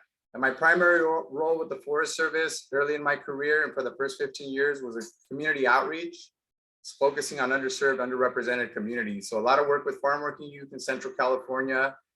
Then that was in 2003 to 2006. 2006 came to Southern California and traveled all throughout, really promoting careers in natural resource management with these public land management agencies. Of course, I didn't say it like that to the public because, or to the high schoolers that we'd connect with, because it would go right over their head. But it has been a very powerful experience being able to listen to communities. And that's what I want to talk about a little bit today. We talked a lot about communication, and there are some questions on the agenda that we were asked to answer. And I think by far one of the things that I learned was how to truly listen. And so I want to, I guess this is our mindful moment for the day. My presentation is going to have a lot of silence in it, but it's part of an exercise that I want us to kind of all participate in. So I'm going to talk about deep listening. Next slide, please. So it's basically going to be an introduction to deep listening. And by the way we're going to do that is by going through an exercise from a gentleman. But well, let me go to the next slide and then kind of explain why it was important to me. One thing I learned along the way, I'm a little bit of a more anxious person when I get in front of an audience. Being an introvert myself, I can turn it on, but it drains me. So I had to learn ways to really be in the moment when I'm hearing presentations. Oftentimes, when we hear something during a presentation that we want to respond to, we take that breath and we hold it, because when you're going to speak, you need a breath. And one thing I learned is when you hold your breath, it really affects your listening. It really, you're not getting as much oxygen to your brain. If you're holding your breath and you're waiting, you're kind of going into your sympathetic nervous system, a little more fight or flight. And that's not really the place you want to be, because as you can see from all these different things on the chart there, it really prepares you for one of two things, fight or flight.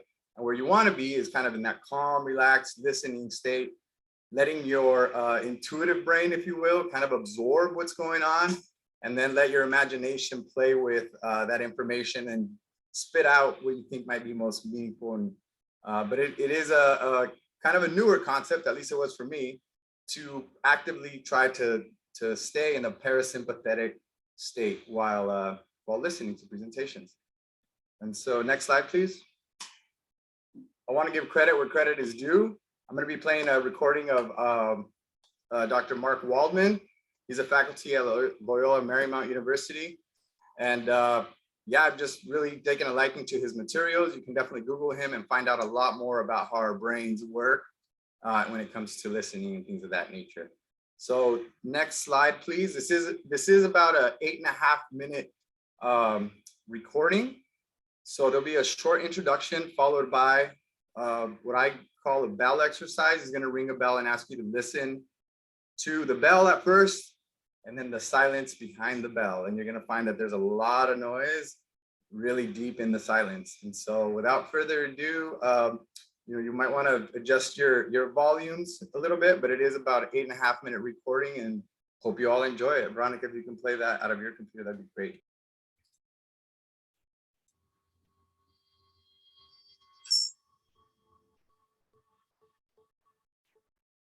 Deep listening and the power of silence. Several years ago, I went to a synagogue where an ancient Hasidic rabbi wobbled up to the platform. He fumbled with his glasses and then stood there staring at the floor. After about a minute, nervousness began to twitter through the entire congregation. Was he having a stroke? Or was he teaching us a lesson? With mystics, you never can tell. Suddenly, a twinkle illuminated in his eyes, and then he said this: before you speak, ask yourself this question: will your words improve the silence? This simple piece of wisdom transformed my life, and it now guides me through every conversation I have. For the past 3 years, I have been researching the neuroscience of language, and we know that effective communication requires deep listening. To do so, we must learn to silence inner speech that fills our conscious minds. To master this skill, you can ring a bell or a crystal wine goblet as loud as you possibly can, and then listen intensely to the sound. As the tone fades away, you then focus more deeply, and your inner speech begins to subside. Then, when the sound completely disappears, begin to listen to the silence that is behind the bell. You'll find that it is filled with sounds that you may have never noticed before. Background noises become alive, and you can even immerse yourself in the sounds of your own breathing. Soon you'll begin to hear your inner voices return, thinking about the experience you're having. When this occurs, I want you to ring the bell again, and then go deeper into the sounds, and you'll notice how different the experience is. Do this as many times as needed until you can keep the inner voices silent for at least a minute. The experience can actually be ecstatic. Right now, I'm going to guide you through this bell exercise by ringing it 3 times. So what I want to ask you to do is to close your eyes for a moment, take a few deep breaths, yawn, even if you don't feel like it. Because we have found in our research that yawning is the fastest way to relax your entire body. And if you don't believe me, just send me an email and I'll send you the 43 studies to support and document this amazing finding. So yawn again, stretch a little bit in your chair, and make yourself as comfortable as you possibly can. Because I'm about to ring a bell very, very loud. Use all of your energy to focus as intently on the sound as possible, even if it's a little sharp or painful at first. And as that sound begins to fade away, you'll find that you have to listen deeper and deeper and deeper. And then I'm going to let everything be silent at this end for about 20 or 30 seconds. And I want you to listen as deeply as you possibly can to every subtle sound that you hear inside of you and outside of you. So if you're ready, let's begin.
Now again, listen as deeply as possible.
And one more time. Take a really deep breath in, relax your body, bring yourself into the present moment, and listen with all of your might, because this type of listening will train your brain to become highly concentrated and focused. And with that focus and concentration, you'll function better at work, you'll listen more deeply to other conversations, you'll create intimacy where you thought intimacy was never possible.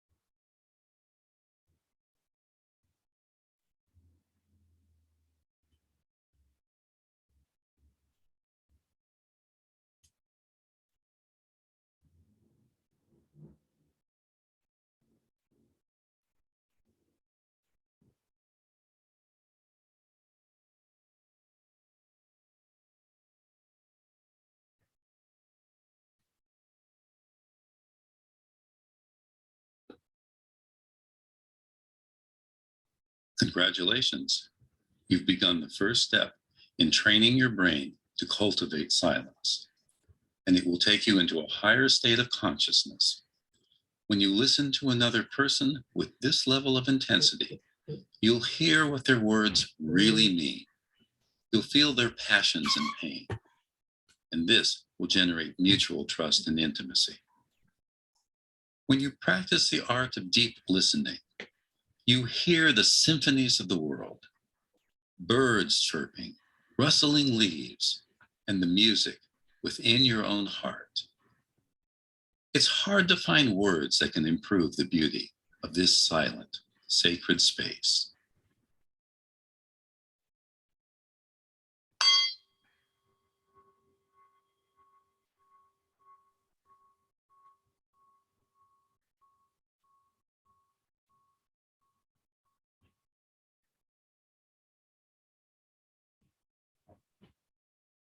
So thank you all for participating in this mindful moment. I hope you did take something away from that concept of deep listening. And obviously the bell didn't come through quite as well as I would have hoped, but the resonance was still there, and hopefully you were able to follow that into the silence. At this time, I'll turn over my time, unless I have, yeah, I think I'm up, but I would like to invite you to, in the chat, list out some of the things that you heard, maybe some subtle noises. I find that very interesting to hear what was going on around you in your space. So thank you, and I'll stick around to answer questions at the very end if there's any. Thank you, Fabian. This was very interesting. I loved it. And I definitely heard a lot of different stuff, starting from the fan on my computer. So definitely connected with that. So I appreciate that deep listening. That was awesome. And now we are going to listen attentively to what Dana Dierkes, our public affairs officer in the Angeles National Forest, has to share for us. Dana, the floor is yours. Well, thank you. Let's see, Veronica, thank you very much. I'm looking for the slides. I saw them just a moment ago. Yeah, I'm gonna bring them up real quick. Thank you. Well, while she's doing that, I'll just share a little bit of information. My name again is Dana Dierkes, and I've recently become the Public Affairs Officer for the Angeles National Forest. In fact, for over 30 years, I worked for the National Park Service. I've been a park ranger interpreter. I've been a writer-editor, public affairs specialist, just a wide variety of things, supervisory park ranger, chief of interpretation, education, and community engagement. So a wide variety of different type of tasks. And so in thinking and chatting with Yassi and Rachel a little bit about this presentation, I was really trying to think about, what is something else we can add to your toolbox? Maybe some of you have developed talking points before, maybe some of you haven't. I know we have a wide variety of participants at a wide variety of different levels. So I decided that that was the angle I would take on this particular presentation. And I thought that would add on nicely to what Fabian was also adding as well. So as we continue on, let's talk a little bit about what are talking points. Next slide. So talking points are basically what you create primarily for verbal communication. So let's say you're going to do a news interview, or perhaps you're going to go talk to a local organization or a local group. What are the key main points that you're going to share with that particular audience? So let's talk a little bit about your experience. Next slide. In the chat box, go ahead and enter a yes, no, or maybe, don't know, if you've ever developed talking points before.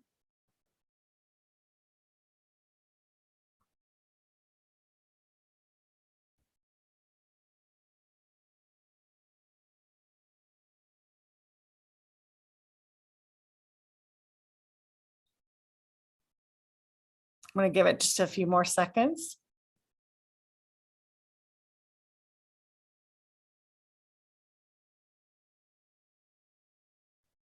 Give it about 10 more seconds.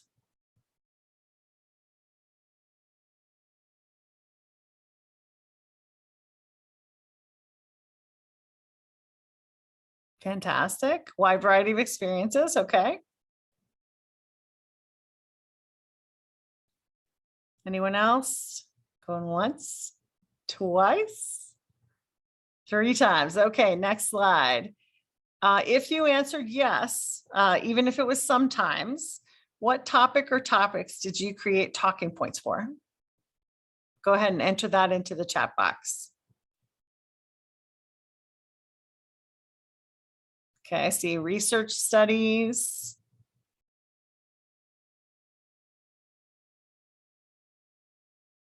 Give everyone a, let's say 30 seconds or so, 30 or 40 seconds to respond.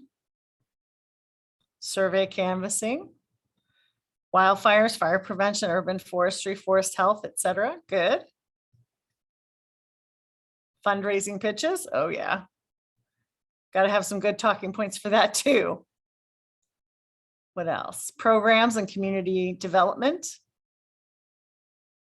Learning objectives, asking for veterans feedback during town halls, focus groups, speaking to veterans, programs.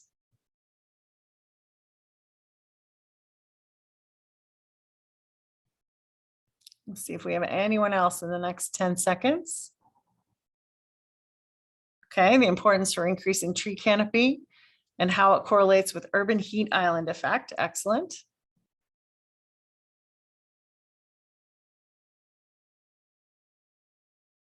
Okay, going. All right, pitching to elected officials about our issues. Okay, next slide. Well, I figured no matter what your level of experience, it never hurts to cover a couple of the basics just to remind ourselves. If you're doing it all of the time, perhaps, you don't need as many reminders, but I always think it's good to revisit these occasionally. And it's especially helpful for those who only do this sometimes or also rarely. So next slide. we're just going to keep down the basics. Know your audience. So who's in your audience? What are their different experience levels? As I mentioned, I talked to Yassi and Rachel in advance. We talked about what would be the different levels of the audience, perhaps in related to talking points as an option. What would be a good example or examples for this topic?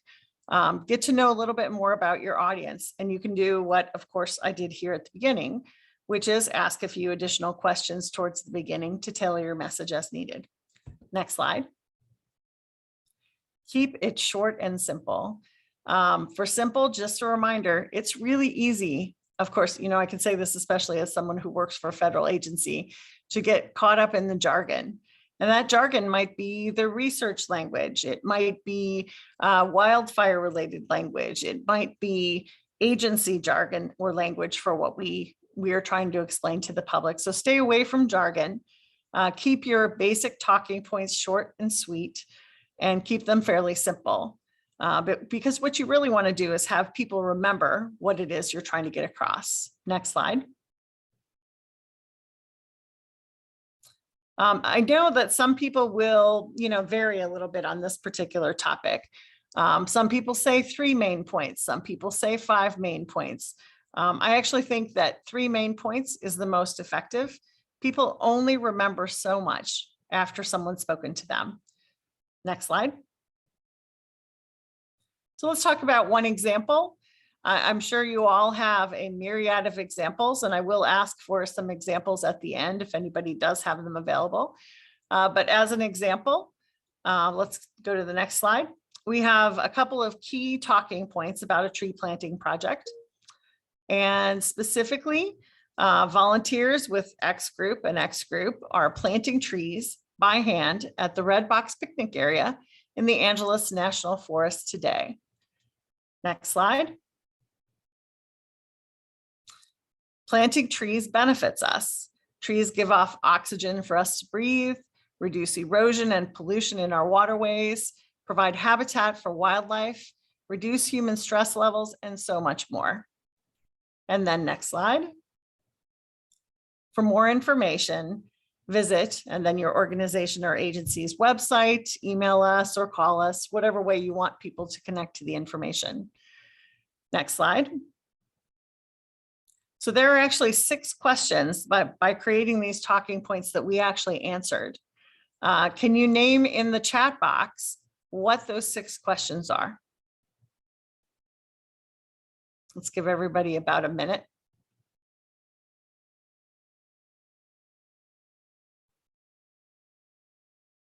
Six key questions. And these 6 key questions are really critical to anything that we're putting together for the public.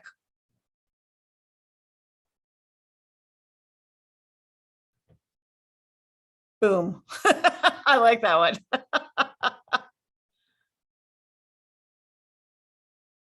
What else? Good. Yep, I can stop typing. That's very good. If anybody else wants to add anything, feel free. But again, it's who, what, where, when, why, and how. And that includes why should I care? Why should the public care about what we're talking about here? And so let's just quickly dive into the next slide. I'm keeping an eye on the chat box. Good. Good. I see some excellent responses in the box. So again, for this first bullet, next slide, we covered the basics: who, what, where, when, and how. Who was doing the work? Why were we doing it? How were we doing it? When were we doing it? And where were we doing it? Next slide. Planting trees benefits us with all of the other detail. And next slide. That answers why we're planting trees and why should the public care. And last but not least, for more information, this more information aspect, next slide. This again answers how you can obtain more information. And I'm looking here really quickly again at the chat box. We have 5 W's and 2 H's and is a management tool. Why, what, when, who, where, the 5 W's, how and how much. Awesome. So it depends upon how you look at your how and how you break it down. Yeah, that one about why I should care is essential to get their attention and cue to action. Absolutely. And then there were more specific things. There was a question about writing to public officials. It depends upon what format you're using your talking points for, as to how you might want them to get more information, or to, for example, if you're doing a, let's say you're asking for public comments on something, you might ask them to write to you, whether that be via email or via letter, or giving people multiple options. And I think all of the others basically covered it. Okay, next slide. One thing I do want everyone to keep in mind, though, is that this is just the top of the iceberg. People, this is like 7% of what you actually say. Your actual tone of voice is 38% of the message, and your body language is another 55%. So putting together and crafting your talking points is just one piece of this. Keep in mind these other aspects as well. And so with that, I will pass the torch to the next speaker. Thank you, Dana. That was actually a pretty fun exercise in trying to figure everything out. Sorry, I didn't mean to drop the mic on that one. Thank you, David. So we're gonna go ahead now and move forward. And we got Joseph. Joseph, do we still have you on the line? I know we were having a little bit of connectivity.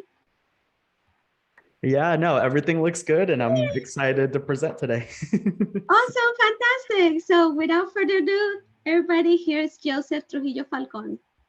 Thank you so much, Yasi and Dana. I'm taking notes here. Body posture is set up. My tone is ready to go, and super excited to share with you today some research that has been ongoing within the National Oceanographic and Atmospheric Administration. My name is Joseph Trujillo Falcon. I conduct social science research within a cooperative institute within NOAA in partnership with NOAA's National Severe Storms Laboratory and the National Weather Service Storm Prediction Center. And I'm actually joining you a couple time zones over in Oklahoma, where severe weather is crazy, from tornadoes and hail. You know, we experience it all over here. And so a lot of my work really is advocating for a certain group in the US population that really hasn't gotten much attention in disaster preparedness, and that is US Spanish speakers. You know, I always like to start off these types of talks with a statistic that nearly 1 in 3 Americans will be of Hispanic and Latinx descent by 2060. And a lot of these people come from different parts of Latin America, Spain, and Africa, and a lot of them speak Spanish. And in order for us to create equitable risk communication going forward, you know, mission statement here in the National Weather Service is that we must protect the life and property. But I'm a huge proponent that when you say that, it means all life and property, that no language barrier or cultural barrier should ever get in the way of life-saving information. So with that, I want to introduce to you a story here. Next slide, please. I'd love to introduce to you La Familia Cervantes y Sarat Santos. Here back in May 2013, there was a big tornado that affected the OKC metro area. And of course, sirens were ringing all across town and people were seeking shelter as there was a confirmed tornado on the ground.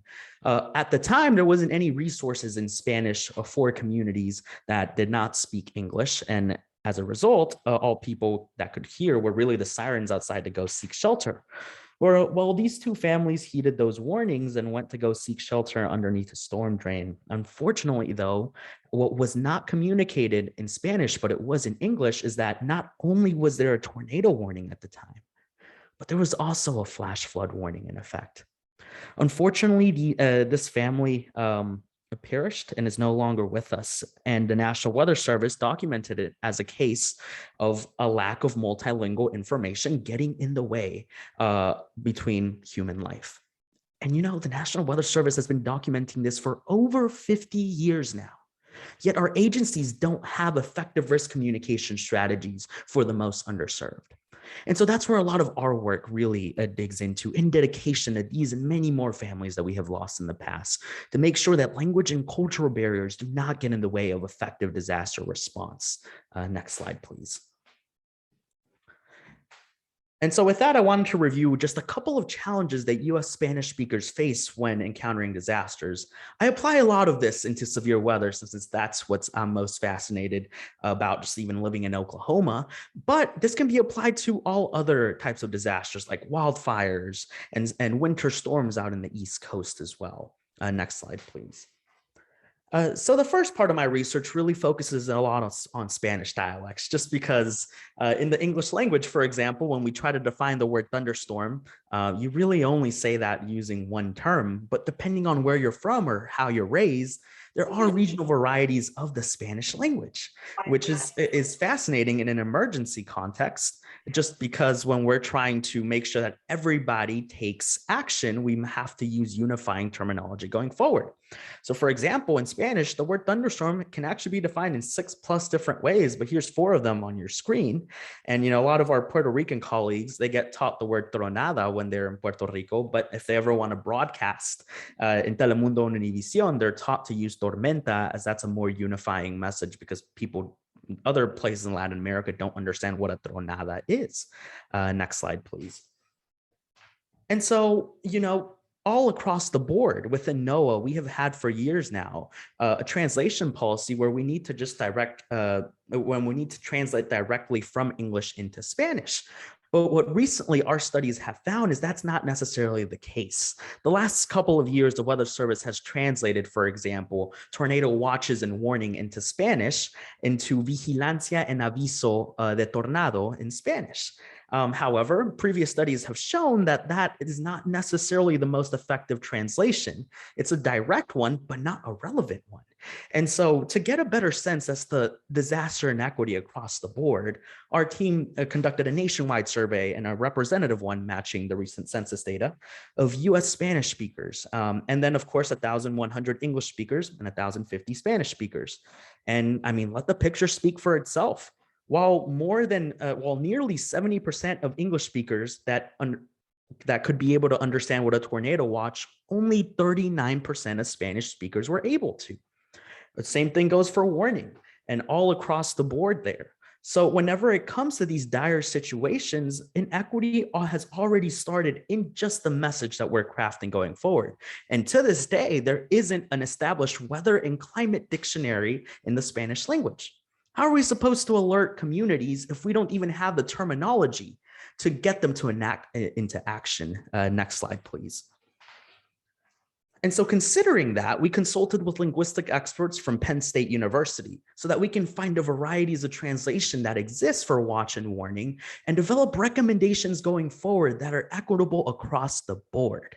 And so that's what you see here. We decided to test the terminology that they provided us with the same sample of Spanish speakers. And we came to find that, for example, the word for tornado warning in Spanish, aviso de tornado, ranks nearly last in every single category when we're measuring it in terms of urgency. That's what I'm talking about, because un aviso de tornado is gently just a pat on the back, like maybe you should go ahead and seek shelter. It does not give as much urgency as other words like alerta or amenaza for you to go ahead and do that. And then when there's an imminent tornado headed your way, it's important that you take action immediately.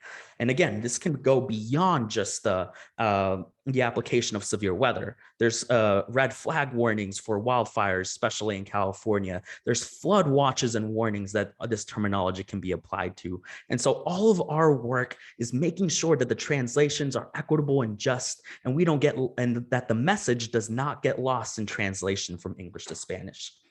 We presented this to NOAA headquarters in DC this last year. And so they're currently considering it. And maybe in the next couple of years, you might not see the word aviso de tornado on your phone, but actually alerta de tornado, something that communicates more urgency across the board for Spanish speakers. Next slide, please.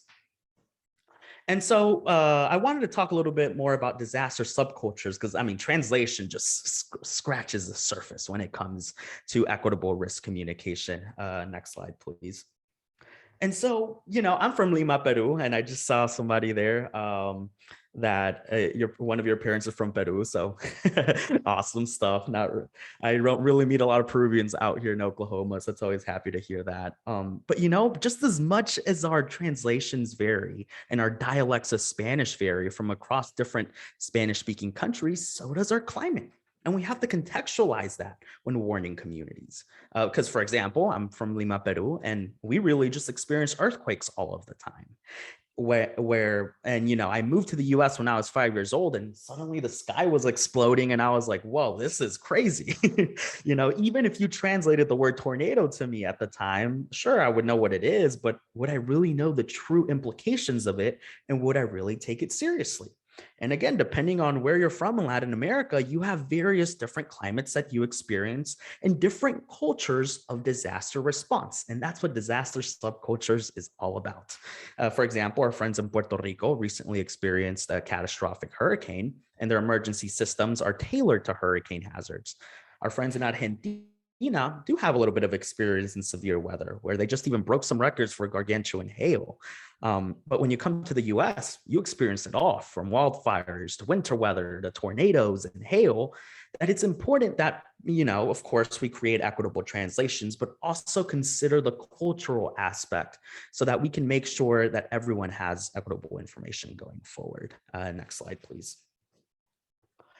So this last March, we visited communities in Kentucky and Arkansas and Tennessee after a devastating tornado affected their communities back in December 2021, an EF4 tornado, where unfortunately dozens of people lost their lives. But for the first time, Noel was interested in learning more about the social vulnerabilities of those communities. And I got to speak with disaster survivors, of course, 3 months after, just to make sure that people can process everything.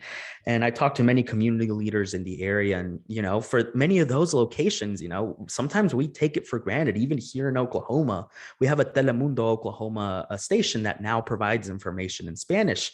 But there's areas in the US where Telemundo and Univision doesn't even have news or weather programming.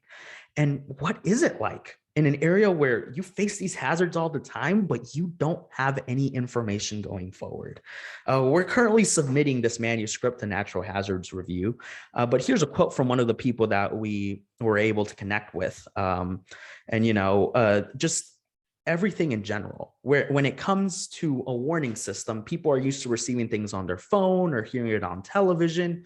But if there's nothing tailored to your language, you don't follow that formal warning system that a lot of communication literature has established. Something that we found is this informal warning system, whereas these quotes read, you depend on community leaders that sometimes might not even be scientists to get your relevant life-saving information. And when it comes to things like public shelters that are supposed to benefit communities, a lot of these people consider other aspects, such as immigration status, where people willingly did not go seek shelter during this tornado outbreak because they were fearful that they would ask for their documentation status. That's not how it should be. Because when we are preparing for disaster, we have to make sure that everybody gets life-saving information and resources going forward. And so a lot of our work has been addressing a lot of these inequities beyond translation. Next slide, please. And so, a lot of this work really just culminates going forward into just engaging underserved groups. And I see here from the chat box that, a lot of this stuff has been applied in wildfire or experience in wildfire evacuations. And really, we've been learning a lot from wildfires, since that's where a lot of the research has been set up in. Really, severe weather is still something we're trying to get a better understanding overall. But this is what we mean by communicating with diverse audiences from different parts of Latin America to different climates. And so next slide, please. Just wanted to give some recommendations going forward in engaging multilingual communities. You always hear this from science communicators, to understanding your audience, but guaranteeing that your full audience. For many of those places in Kentucky that didn't have Spanish language information, they'd even try to hear key words from English speakers to try to make sense from what happened. And of course, community building before the storm happens or before the wildfire, so that people can become engaged, and those community leaders that are well trusted and people will sometimes take their word more than a scientist ever does, making sure those connections are already set in place so that our warning system can reach all communities. Next slide, please. In terms of information in multiple languages, the National Weather Service, in collaboration with a lot of our bilingual teams, has established a lot of graphics that you can use. So this is some, practical low-hanging fruit that you can already embrace in your risk communication. Anywhere from hazards ranging to hurricanes, to tornadoes, to wildfires and winter weather, we have pre-made graphics in English and Spanish. I'll also put this hyperlink there in the chat box after my talk, where you don't even have to know Spanish, and they already have pre-made Facebook and Twitter captions for you in both English and Spanish, so that before a big event, you can spread that throughout your social networks and increase your reach and impact overall. We're working within NOAA to expand our multilingual communication going forward with a nationwide team of bilingual weather service forecasters. So if there's ever any chance for collaboration, I'll also leave my email at the end, because we're interested, especially expanding our services, not just in the severe weather context, but into other hazards overall. Next slide, please. And so I wanted to thank you so much for your time. I'm also going to drop a hyperlink in the chat with my website, just because there's a section there that I've just created within NOAA, just all of the resources that we currently have in Spanish, just a one-stop shop for a lot of our bilingual meteorologists in the nation, as we've had close connections with them since, we want to establish terminology going forward and effective unifying risk messages. But feel free to reach out. I'm always happy to talk, and thanks again for the kind invitation, and greetings from Oklahoma. Fantastico. Thank you so much, Joseph. This is definitely an interesting topic, and definitely a way to actually open up our eyes in the different ways on how we, not just the translation, but also cultural relevancy of what we're trying to express. So totally love that. So thank you very much. So right now, we're actually going to go ahead and move on to some of the questions that we have prepared for our panelists. So we have Dana, Fabian, and Joseph, and there are a couple questions that we kind of wanted to inquire and obtain from your experience, your knowledge, and the wisdom that you have obtained throughout the years in your personal and professional lives as well. So the first question will be, how difficult has professional and personal experiences shaped the way you communicate with different audiences? Let's see who wants to go first. Repeat the question, Yasin. Yes, absolutely. So the first question is, how have difficult professional or personal experiences shape the way you communicate with different audiences? I guess I'll jump in there and kind of relate it a little bit back to my talk. Yeah, I think coming from both my parents migrated to Central California from Mexico. So when I got to university, or when I got into a professional environment, it was very difficult for me to really express myself, particularly amongst leadership. And so I really had to work on that. It was a real challenge to just get comfortable enough to express what I was thinking, what I was feeling. And I knew it was important, because I'd usually be one of few Latinos in the room with the Forest Service, especially coming from a farm working background. And so, I wanted to have that voice in the room, but again, it was a skill that I had to practice and do a lot of research on, and try to, better myself in the way I show up, in order to have that confidence to just not only speak, but get my point across and make sure it landed with my audience. And really a lot of, on the flip side, also with the community, instead of going in and working with youth and telling them all these great things about the Forest Service and with the trees and the shrubs, usually they'd be like, yeah, good for you, sir, So I really had to sit down and just listen to these youth and just talk about everything but the forest. And then slowly they would start to ask questions, and that's where, they would open up and actually engage. And so on the both sides, I guess I had to really humble myself to listen to our community and just stay engaged. And then on the flip side, really build up myself and my confidence to speak up at leadership levels within the Forest Service. Those are wonderful points, and I want to echo a lot of that too. Especially engaging with underserved groups in the field study that we did back in Kentucky. Sometimes saying that you're from NOAA or this gets you, people to go up to you and talk to you a little bit more. But when it comes to a lot of underserved groups, I have to acknowledge that I come from a government agency and people will not be trustful from the start. And it's an important acknowledgement to make. And, you know, a lot of the times I had to take off my badge and just have a genuine conversation with the community. And there was a lot of times where, I spoke with a lot of immigrant populations, and I'm personally a DACA recipient, Deferred Action for Childhood Arrivals, and really just having scientists that look like us, that talk our language and connect with these communities is just so essential in this bigger picture, because the challenges that I've faced is just, a lot of the things that we learn in graduate school and really in the literature is based on a white-centric model, not considering these vulnerable groups, which is why we're trying to expand our research efforts to include them in the future. Great point, Joseph. Thank you. Dana, is anything would you like to add to the conversation? There we go. Yeah, I just wanted to say I echo certainly what both of you guys have said. I would also add, yes, I've also found that the uniform can get in the way. Again, that's mostly when I was wearing the uniform for the National Park Service. But again, echoing all of what you guys have said, you can't know enough about your audiences. There's always more to learn. I think that's the other thing.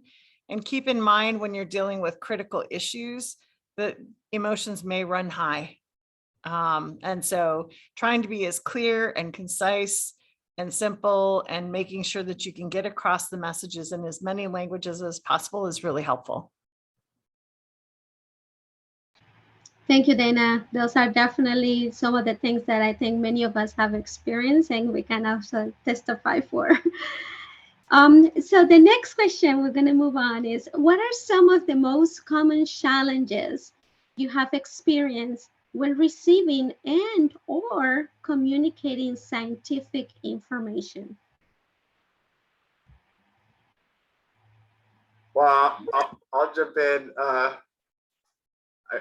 definitely consider myself non-traditional in the world of the U.S. Forest Service. Not only because I came out of university with a degree in Chicano and Chicano studies, a social sciences degree in a world of physical and biological science folks, but it's very jargony and a lot of acronyms, and that's a steep learning curve. And of course, no one wants to ask like, what's that acronym or what's that acronym?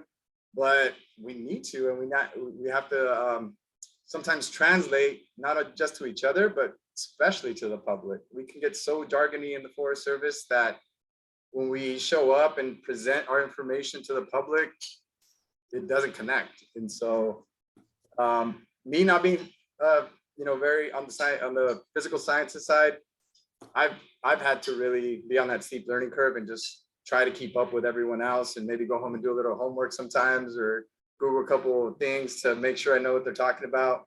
But then the beauty of it is I get to translate that into layman's terms for folks I run into as I'm exploring partnerships with community members. But it is a challenge. Yeah, to echo a lot of that, and it's super awesome, by the way. Chicano study is such a cool field in general. I got to take 1 or 2 classes and just super fascinating. But really acknowledging the disaster subculture, as I was speaking of, sometimes we, like here in Oklahoma, since we experience tornadoes all the time, there's research done on weather literacy and how people understand things. And we have to sometimes make sure that we review the fundamental aspects of even what a tornado is, even in the heart of Tornado Alley, and not taking for granted everybody already knows what that means. Just because, as I mentioned before, like even the linguistic experts told us that the word tornado in some places in Latin America actually is just a gusty wind and not what we associate it with here in the United States. And so it's acknowledging that exists and we must address that. And getting rid of the jargon and really instilling a lot of cultural perspectives into our messaging overall. Yeah, and I would also, again, repeat everything that you all have said, but also, again, really stress, sometimes scientific information is not necessarily written in a format that helps the public understand why they should care. So in addition to the jargon, which we have tons of in the federal government and often in science and other aspects, and not to mention just agency or organizational jargon, it's translating that information into something the public can really understand and connect to. And that is the challenge, right? That's taking that 30,000 foot level story that involves all of those different layers and keeping it simple and helping people understand what it means to them.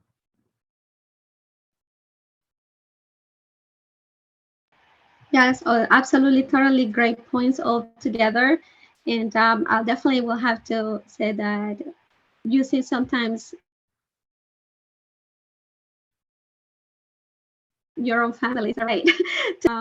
It has found kind of one of those things in my own family, my own home, that I normally test drive, a questioner, and try to see how those answers and if the concept is actually being grasped by my own family first, and see how that rolls out. So yeah, great points. Thank you for that. So the next question we have is, scientists and professionals need to communicate better with the public, but is there something the public should do on their part to better receive scientific or technical information?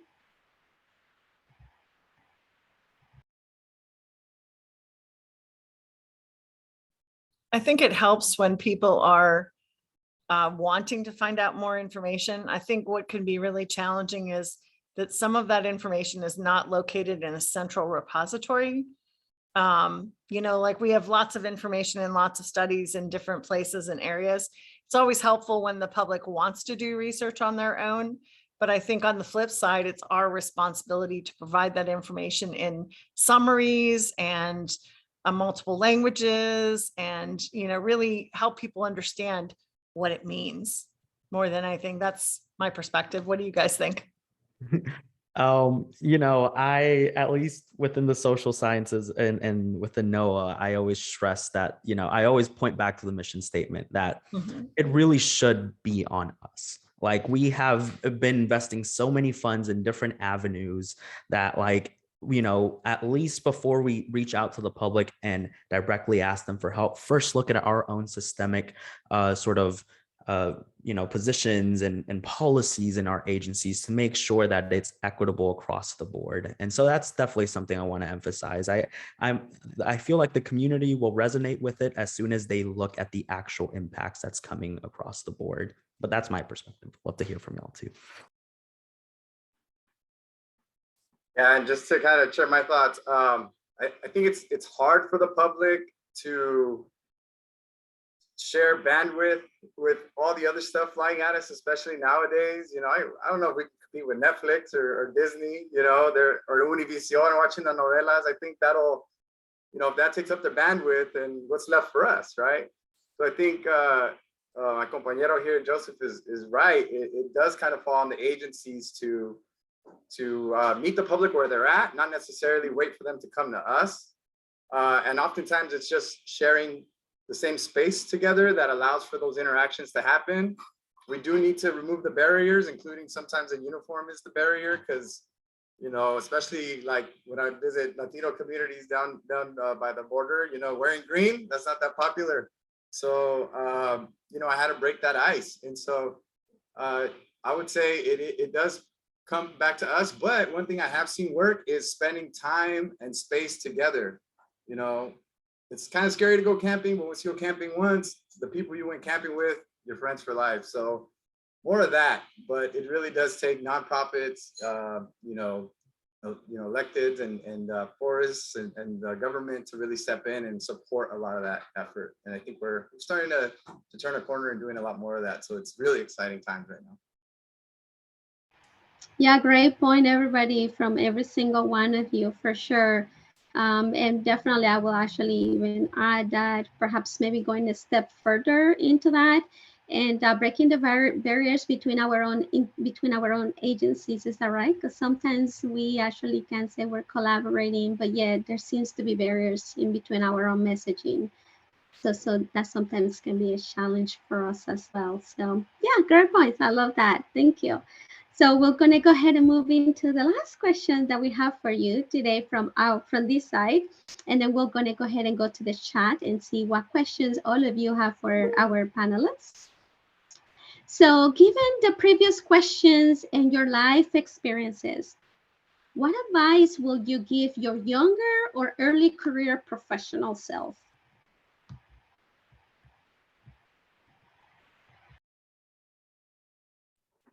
I'll begin with this one, really just that there's a community out there that's willing to fight for you and willing to lift you up at every step of the way. At least within the meteorology community, I initially wanted to be a bilingual broadcast meteorologist in Telemundo and Univision, and I did my bachelor's at Texas A&M University, where there's no Telemundo or Univision station around. And it wasn't until later in my career that I found colleagues that were willing to help me at every step of the way. And sometimes it's nerve-wracking to be the only Latino in a given space, because at A&M, I was just one of very few in my class. But just knowing that there's people out there that are willing to lift you up is just so important. I found my group within the American Meteorological Society, where now I chair a Hispanic and Latinx committee that comprises people from academia, broadcast, public and private sectors, and students, so that this bridge so that we don't have to be looking for it, but rather they come to us. And so honestly, that's something I wish I would have known, because people will work with you, and if they know your mission and they know what you're fighting for, there's a lot of oftentimes that can extend into collaborations and impactful things that you can do for the field.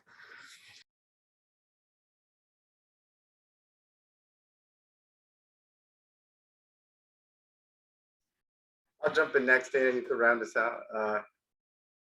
I don't know, I feel very lucky and very blessed throughout my life that I've kind of stumbled into things. First into university, getting to UCLA, I didn't grow up talking about colleges and universities, although I know I wanted to go. Then right out of college, my mentor, Jim Oftedal, who worked for the Forest Service, grabbed me by the shirt and said, hey, you're gonna come help me outreach in the underserved community. And one of the things he did that was super helpful was anytime he had a public speaking engagement, he'd take me with him, have me speak first. He'd like introduce me and give me like 5 minutes to tell my story. And then he would tell his story. After watching him do it about 10 times, I realized he already knew his punchlines, where he was gonna make people laugh, where he was gonna grab their heart. So I was like, oh, okay. So finding a mentor and sticking to them and really absorbing as much as I can. Like I said, I've been blessed to have that opportunity. And I think that's one thing that I didn't really recognize at first, but it's something that we should all have, is someone in the, a little ahead of us that kind of mentors us and shows us the ropes and lets us watch them and mirror them. And so looking forward, looking for folks like that would be the advice I would give my younger self. But to all of us that can mentor someone else, I think it's also valid for us to look for those young folks, and if there's an opportunity, play that role for them.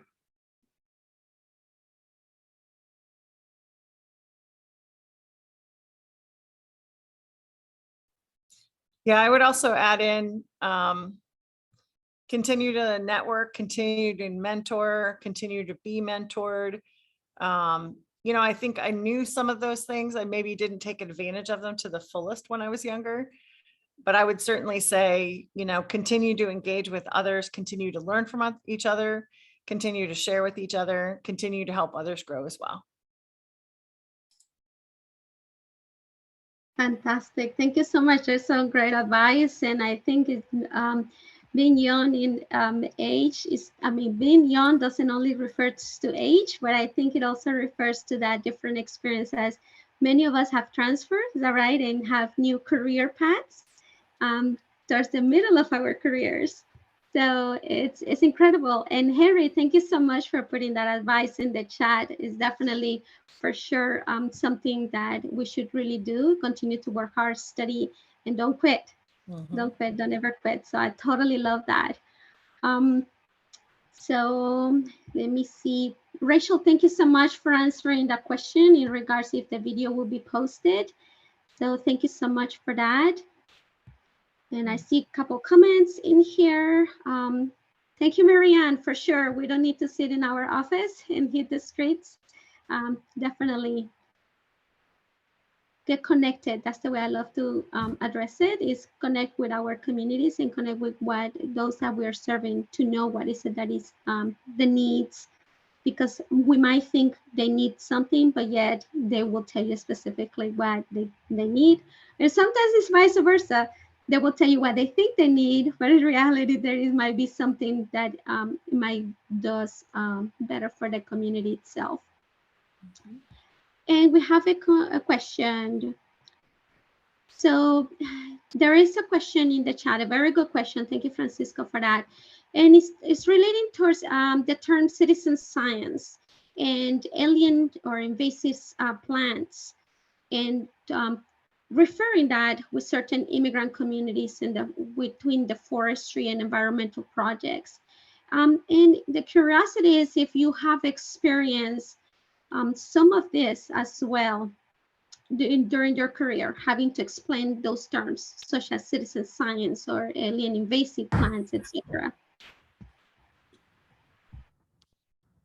Yeah, I can certainly say that I've certainly had to explain those terms to folks. I oftentimes will try to use other terminology whenever possible. You know, are they alien, not alien invaders or alien exotic plants? Are they just exotic invasive plants?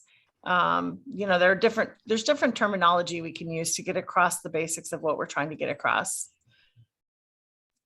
At least in the nationwide surveys we released in our institute, what we're trying to move forward with right now is provide recommendations on methodologies for a lot of our social scientists in this room too, of like, instead of just asking about somebody how risk adverse they feel for a tornado, actually defining what that means for the people that may not understand a different severe weather terminology, and then even sometimes adding a picture to it, just so everybody can be on the same page going forward.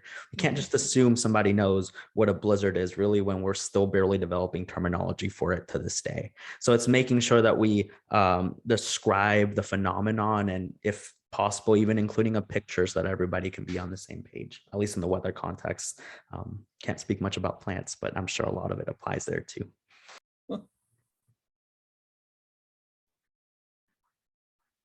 Yeah, and I guess I'll just add, a lot of times it doesn't come up when I'm speaking in Spanish to, especially communities in California that are very heavily Mexican based, because my mind just switches into that mode. And quite frankly, a lot of times I'm asking, ¿Cómo se dice? ¿Cómo se dice? Right? How do you say? How do you say? So when you do that, you let them kind of identify it and name it. And something I heard earlier today, I think David Maddox brought it up, but yeah, it's not using the same language, same jargon, same words to describe things creates gaps. And like I said earlier, sometimes you just got to show up and listen. You just got to sit there and listen and try to absorb and ask questions. And I would also just add, you know, when I referred to the term alien invader, so I'm thinking about like with an education program that was created by a partner group in coordination with the National Park Service. That was actually the title of it. Not a great title from the big picture perspective in this world, in the world in general, just not a very inclusive title, wrong terminology for trying to get across some really good information. So again, also just adding to the rest, just also trying to make sure we use the right terms, the right terminology, ways that we can better explain science with public participation instead of citizen science, for example, things like that. Fantastic. Thank you so very much into that. And I just wanted to see if there was any, I don't see any other questions here in the chat myself. Any other questions? But I know, and I don't mean to put you on the spot, Henry, but I know we have worked a lot and together for many years in so many different aspects, specifically on fire. But I wanted to ask if you have experienced what Francisco was asking. How do you actually explain those specific terms like citizen science and alien invasive plants, etc.? Yeah, so a lot of the times I won't translate it word by word. I'll explain instead in Spanish what those terms mean, and I won't even bring up those terms. I'll just translate the message by explaining what those things are. Fabian brought up a good point earlier. Sometimes, and this happens to me whether in English and Spanish and vice versa, sometimes I have a thought in Spanish and then it takes me a few seconds. There's a little bit of a lag time to speak and elaborate what I'm trying to say in English, because my thoughts are in Spanish, and sometimes I'm thinking in English and I'm trying to say something in Spanish, and so there's a little bit of that lag time. But a lot of the times, I just explain the meaning, the message. There are a lot of words that don't exist in Spanish that are used in English, and a lot of words that exist in Spanish that don't exist in English. And so a lot of times I end up having to just explain the situation, explain the message. And like Fabian said, it's okay to ask also, once you explain it, maybe ask your audience, is there a term that you guys use to define this situation or that one? And a lot of times they will be able to tell you, or they'll say, yeah, you know what, I don't think there is one, but we understand what you're saying. So, and that's why I said earlier, I use talking points all the time, because as a public information officer, we have a very short period of time where we have to get the message across. And so whether I'm talking English or Spanish, having those talking points handy will help me, especially if I start to stutter or double think what I'm trying to say. Thank you so much. I didn't mean to put you on the spot, but great feedback into that. Awesome. And I don't see any other questions. Yes. Oh, no, I just wanted to add a little bit of clarification to the question asked. I know it was geared a little more towards the legal status of the folks who want to participate. And like, even in I do want to provide a few more points in that too, because I know, especially in the field study, like, hey, you're from the national blah, blah, blah. People do get a little bit discouraged to come up to you and talk to you. And I think a really important point there going forward is kind of what I emphasized a little bit before, is kind of reassuring them, having researchers and people that look like you and look like the community itself and practice the same language can really go a really long way. Just because, for example, FEMA, in the aftermath of the response to the Kentucky tornadoes, were saying that we will help all residents. And even that word resident can be alienating to a lot of the undocumented immigrants. So a lot of them didn't willingly go out and seek the support they needed. We met with a community that lost everything and but they had children that were documented here in this country. And we kind of clarified to them that as long as one family member has a documentation status in this country, they can qualify for FEMA funding. And they were like, well, I wish we would have known that. Once we heard the word residents, it just clicked out of my head immediately. And so kind of looking at those small words can make a huge difference. And we experience a big variety of that in our field study. And so really making sure to even be considerate of the words that you use in those messages could really go a long way in equitable disaster preparedness. Absolutely. And I think a lot of that also happens to us specifically on fire, when we are asking or telling people, oh, the residents of this area can return back to their homes. And just that word specifically. So great point, Joseph. Great point, because many times also, there are specific procedures that we have in place, such as, oh, you have to show us an ID or something that states that you reside in this area. And that alone can be very of a traumatic experience or a trembling or scary experience for someone that has in a different immigration status. So yes, those are definitely things we actually have experienced during fire specifically. And yeah, in your case will be in tornadoes and everything else that happened in Oklahoma. So, well, yeah, thank you for that. It's been great conversation. Anyone else would like to add anything else into this? Not nothing. Yes. Yasi, I just wanted to say, You know, this has been a wonderful conversation. I've enjoyed every second of it. One thing you have to do too is you don't know, you have to be aware of, you know, you don't know what you don't know. And I've been working with the regional center recently. I'm on their board, and they gave me a patient handbook to go over. And I was pondering the concept of whistleblower as something that they were trying to describe there. And I finally realized that, no, we can't call it that for every single culture. Because I know for a fact in Mandarin, if you're a whistleblower, you will very shortly cease to exist. That just doesn't exist, you know? And so we had to rephrase that. So again, pilot testing your products on your target community is incredibly helpful. Oh my God, the pearls of wisdom they will give you in a pilot focus group is just mind-blowing. Thank you so much for those points, Marianne, for sure. And I think that's one of those things that Joseph highlighted in his presentation, is how the different terms and culturally can mean different for everybody else. So thank you so much for that. Appreciate it. Great input.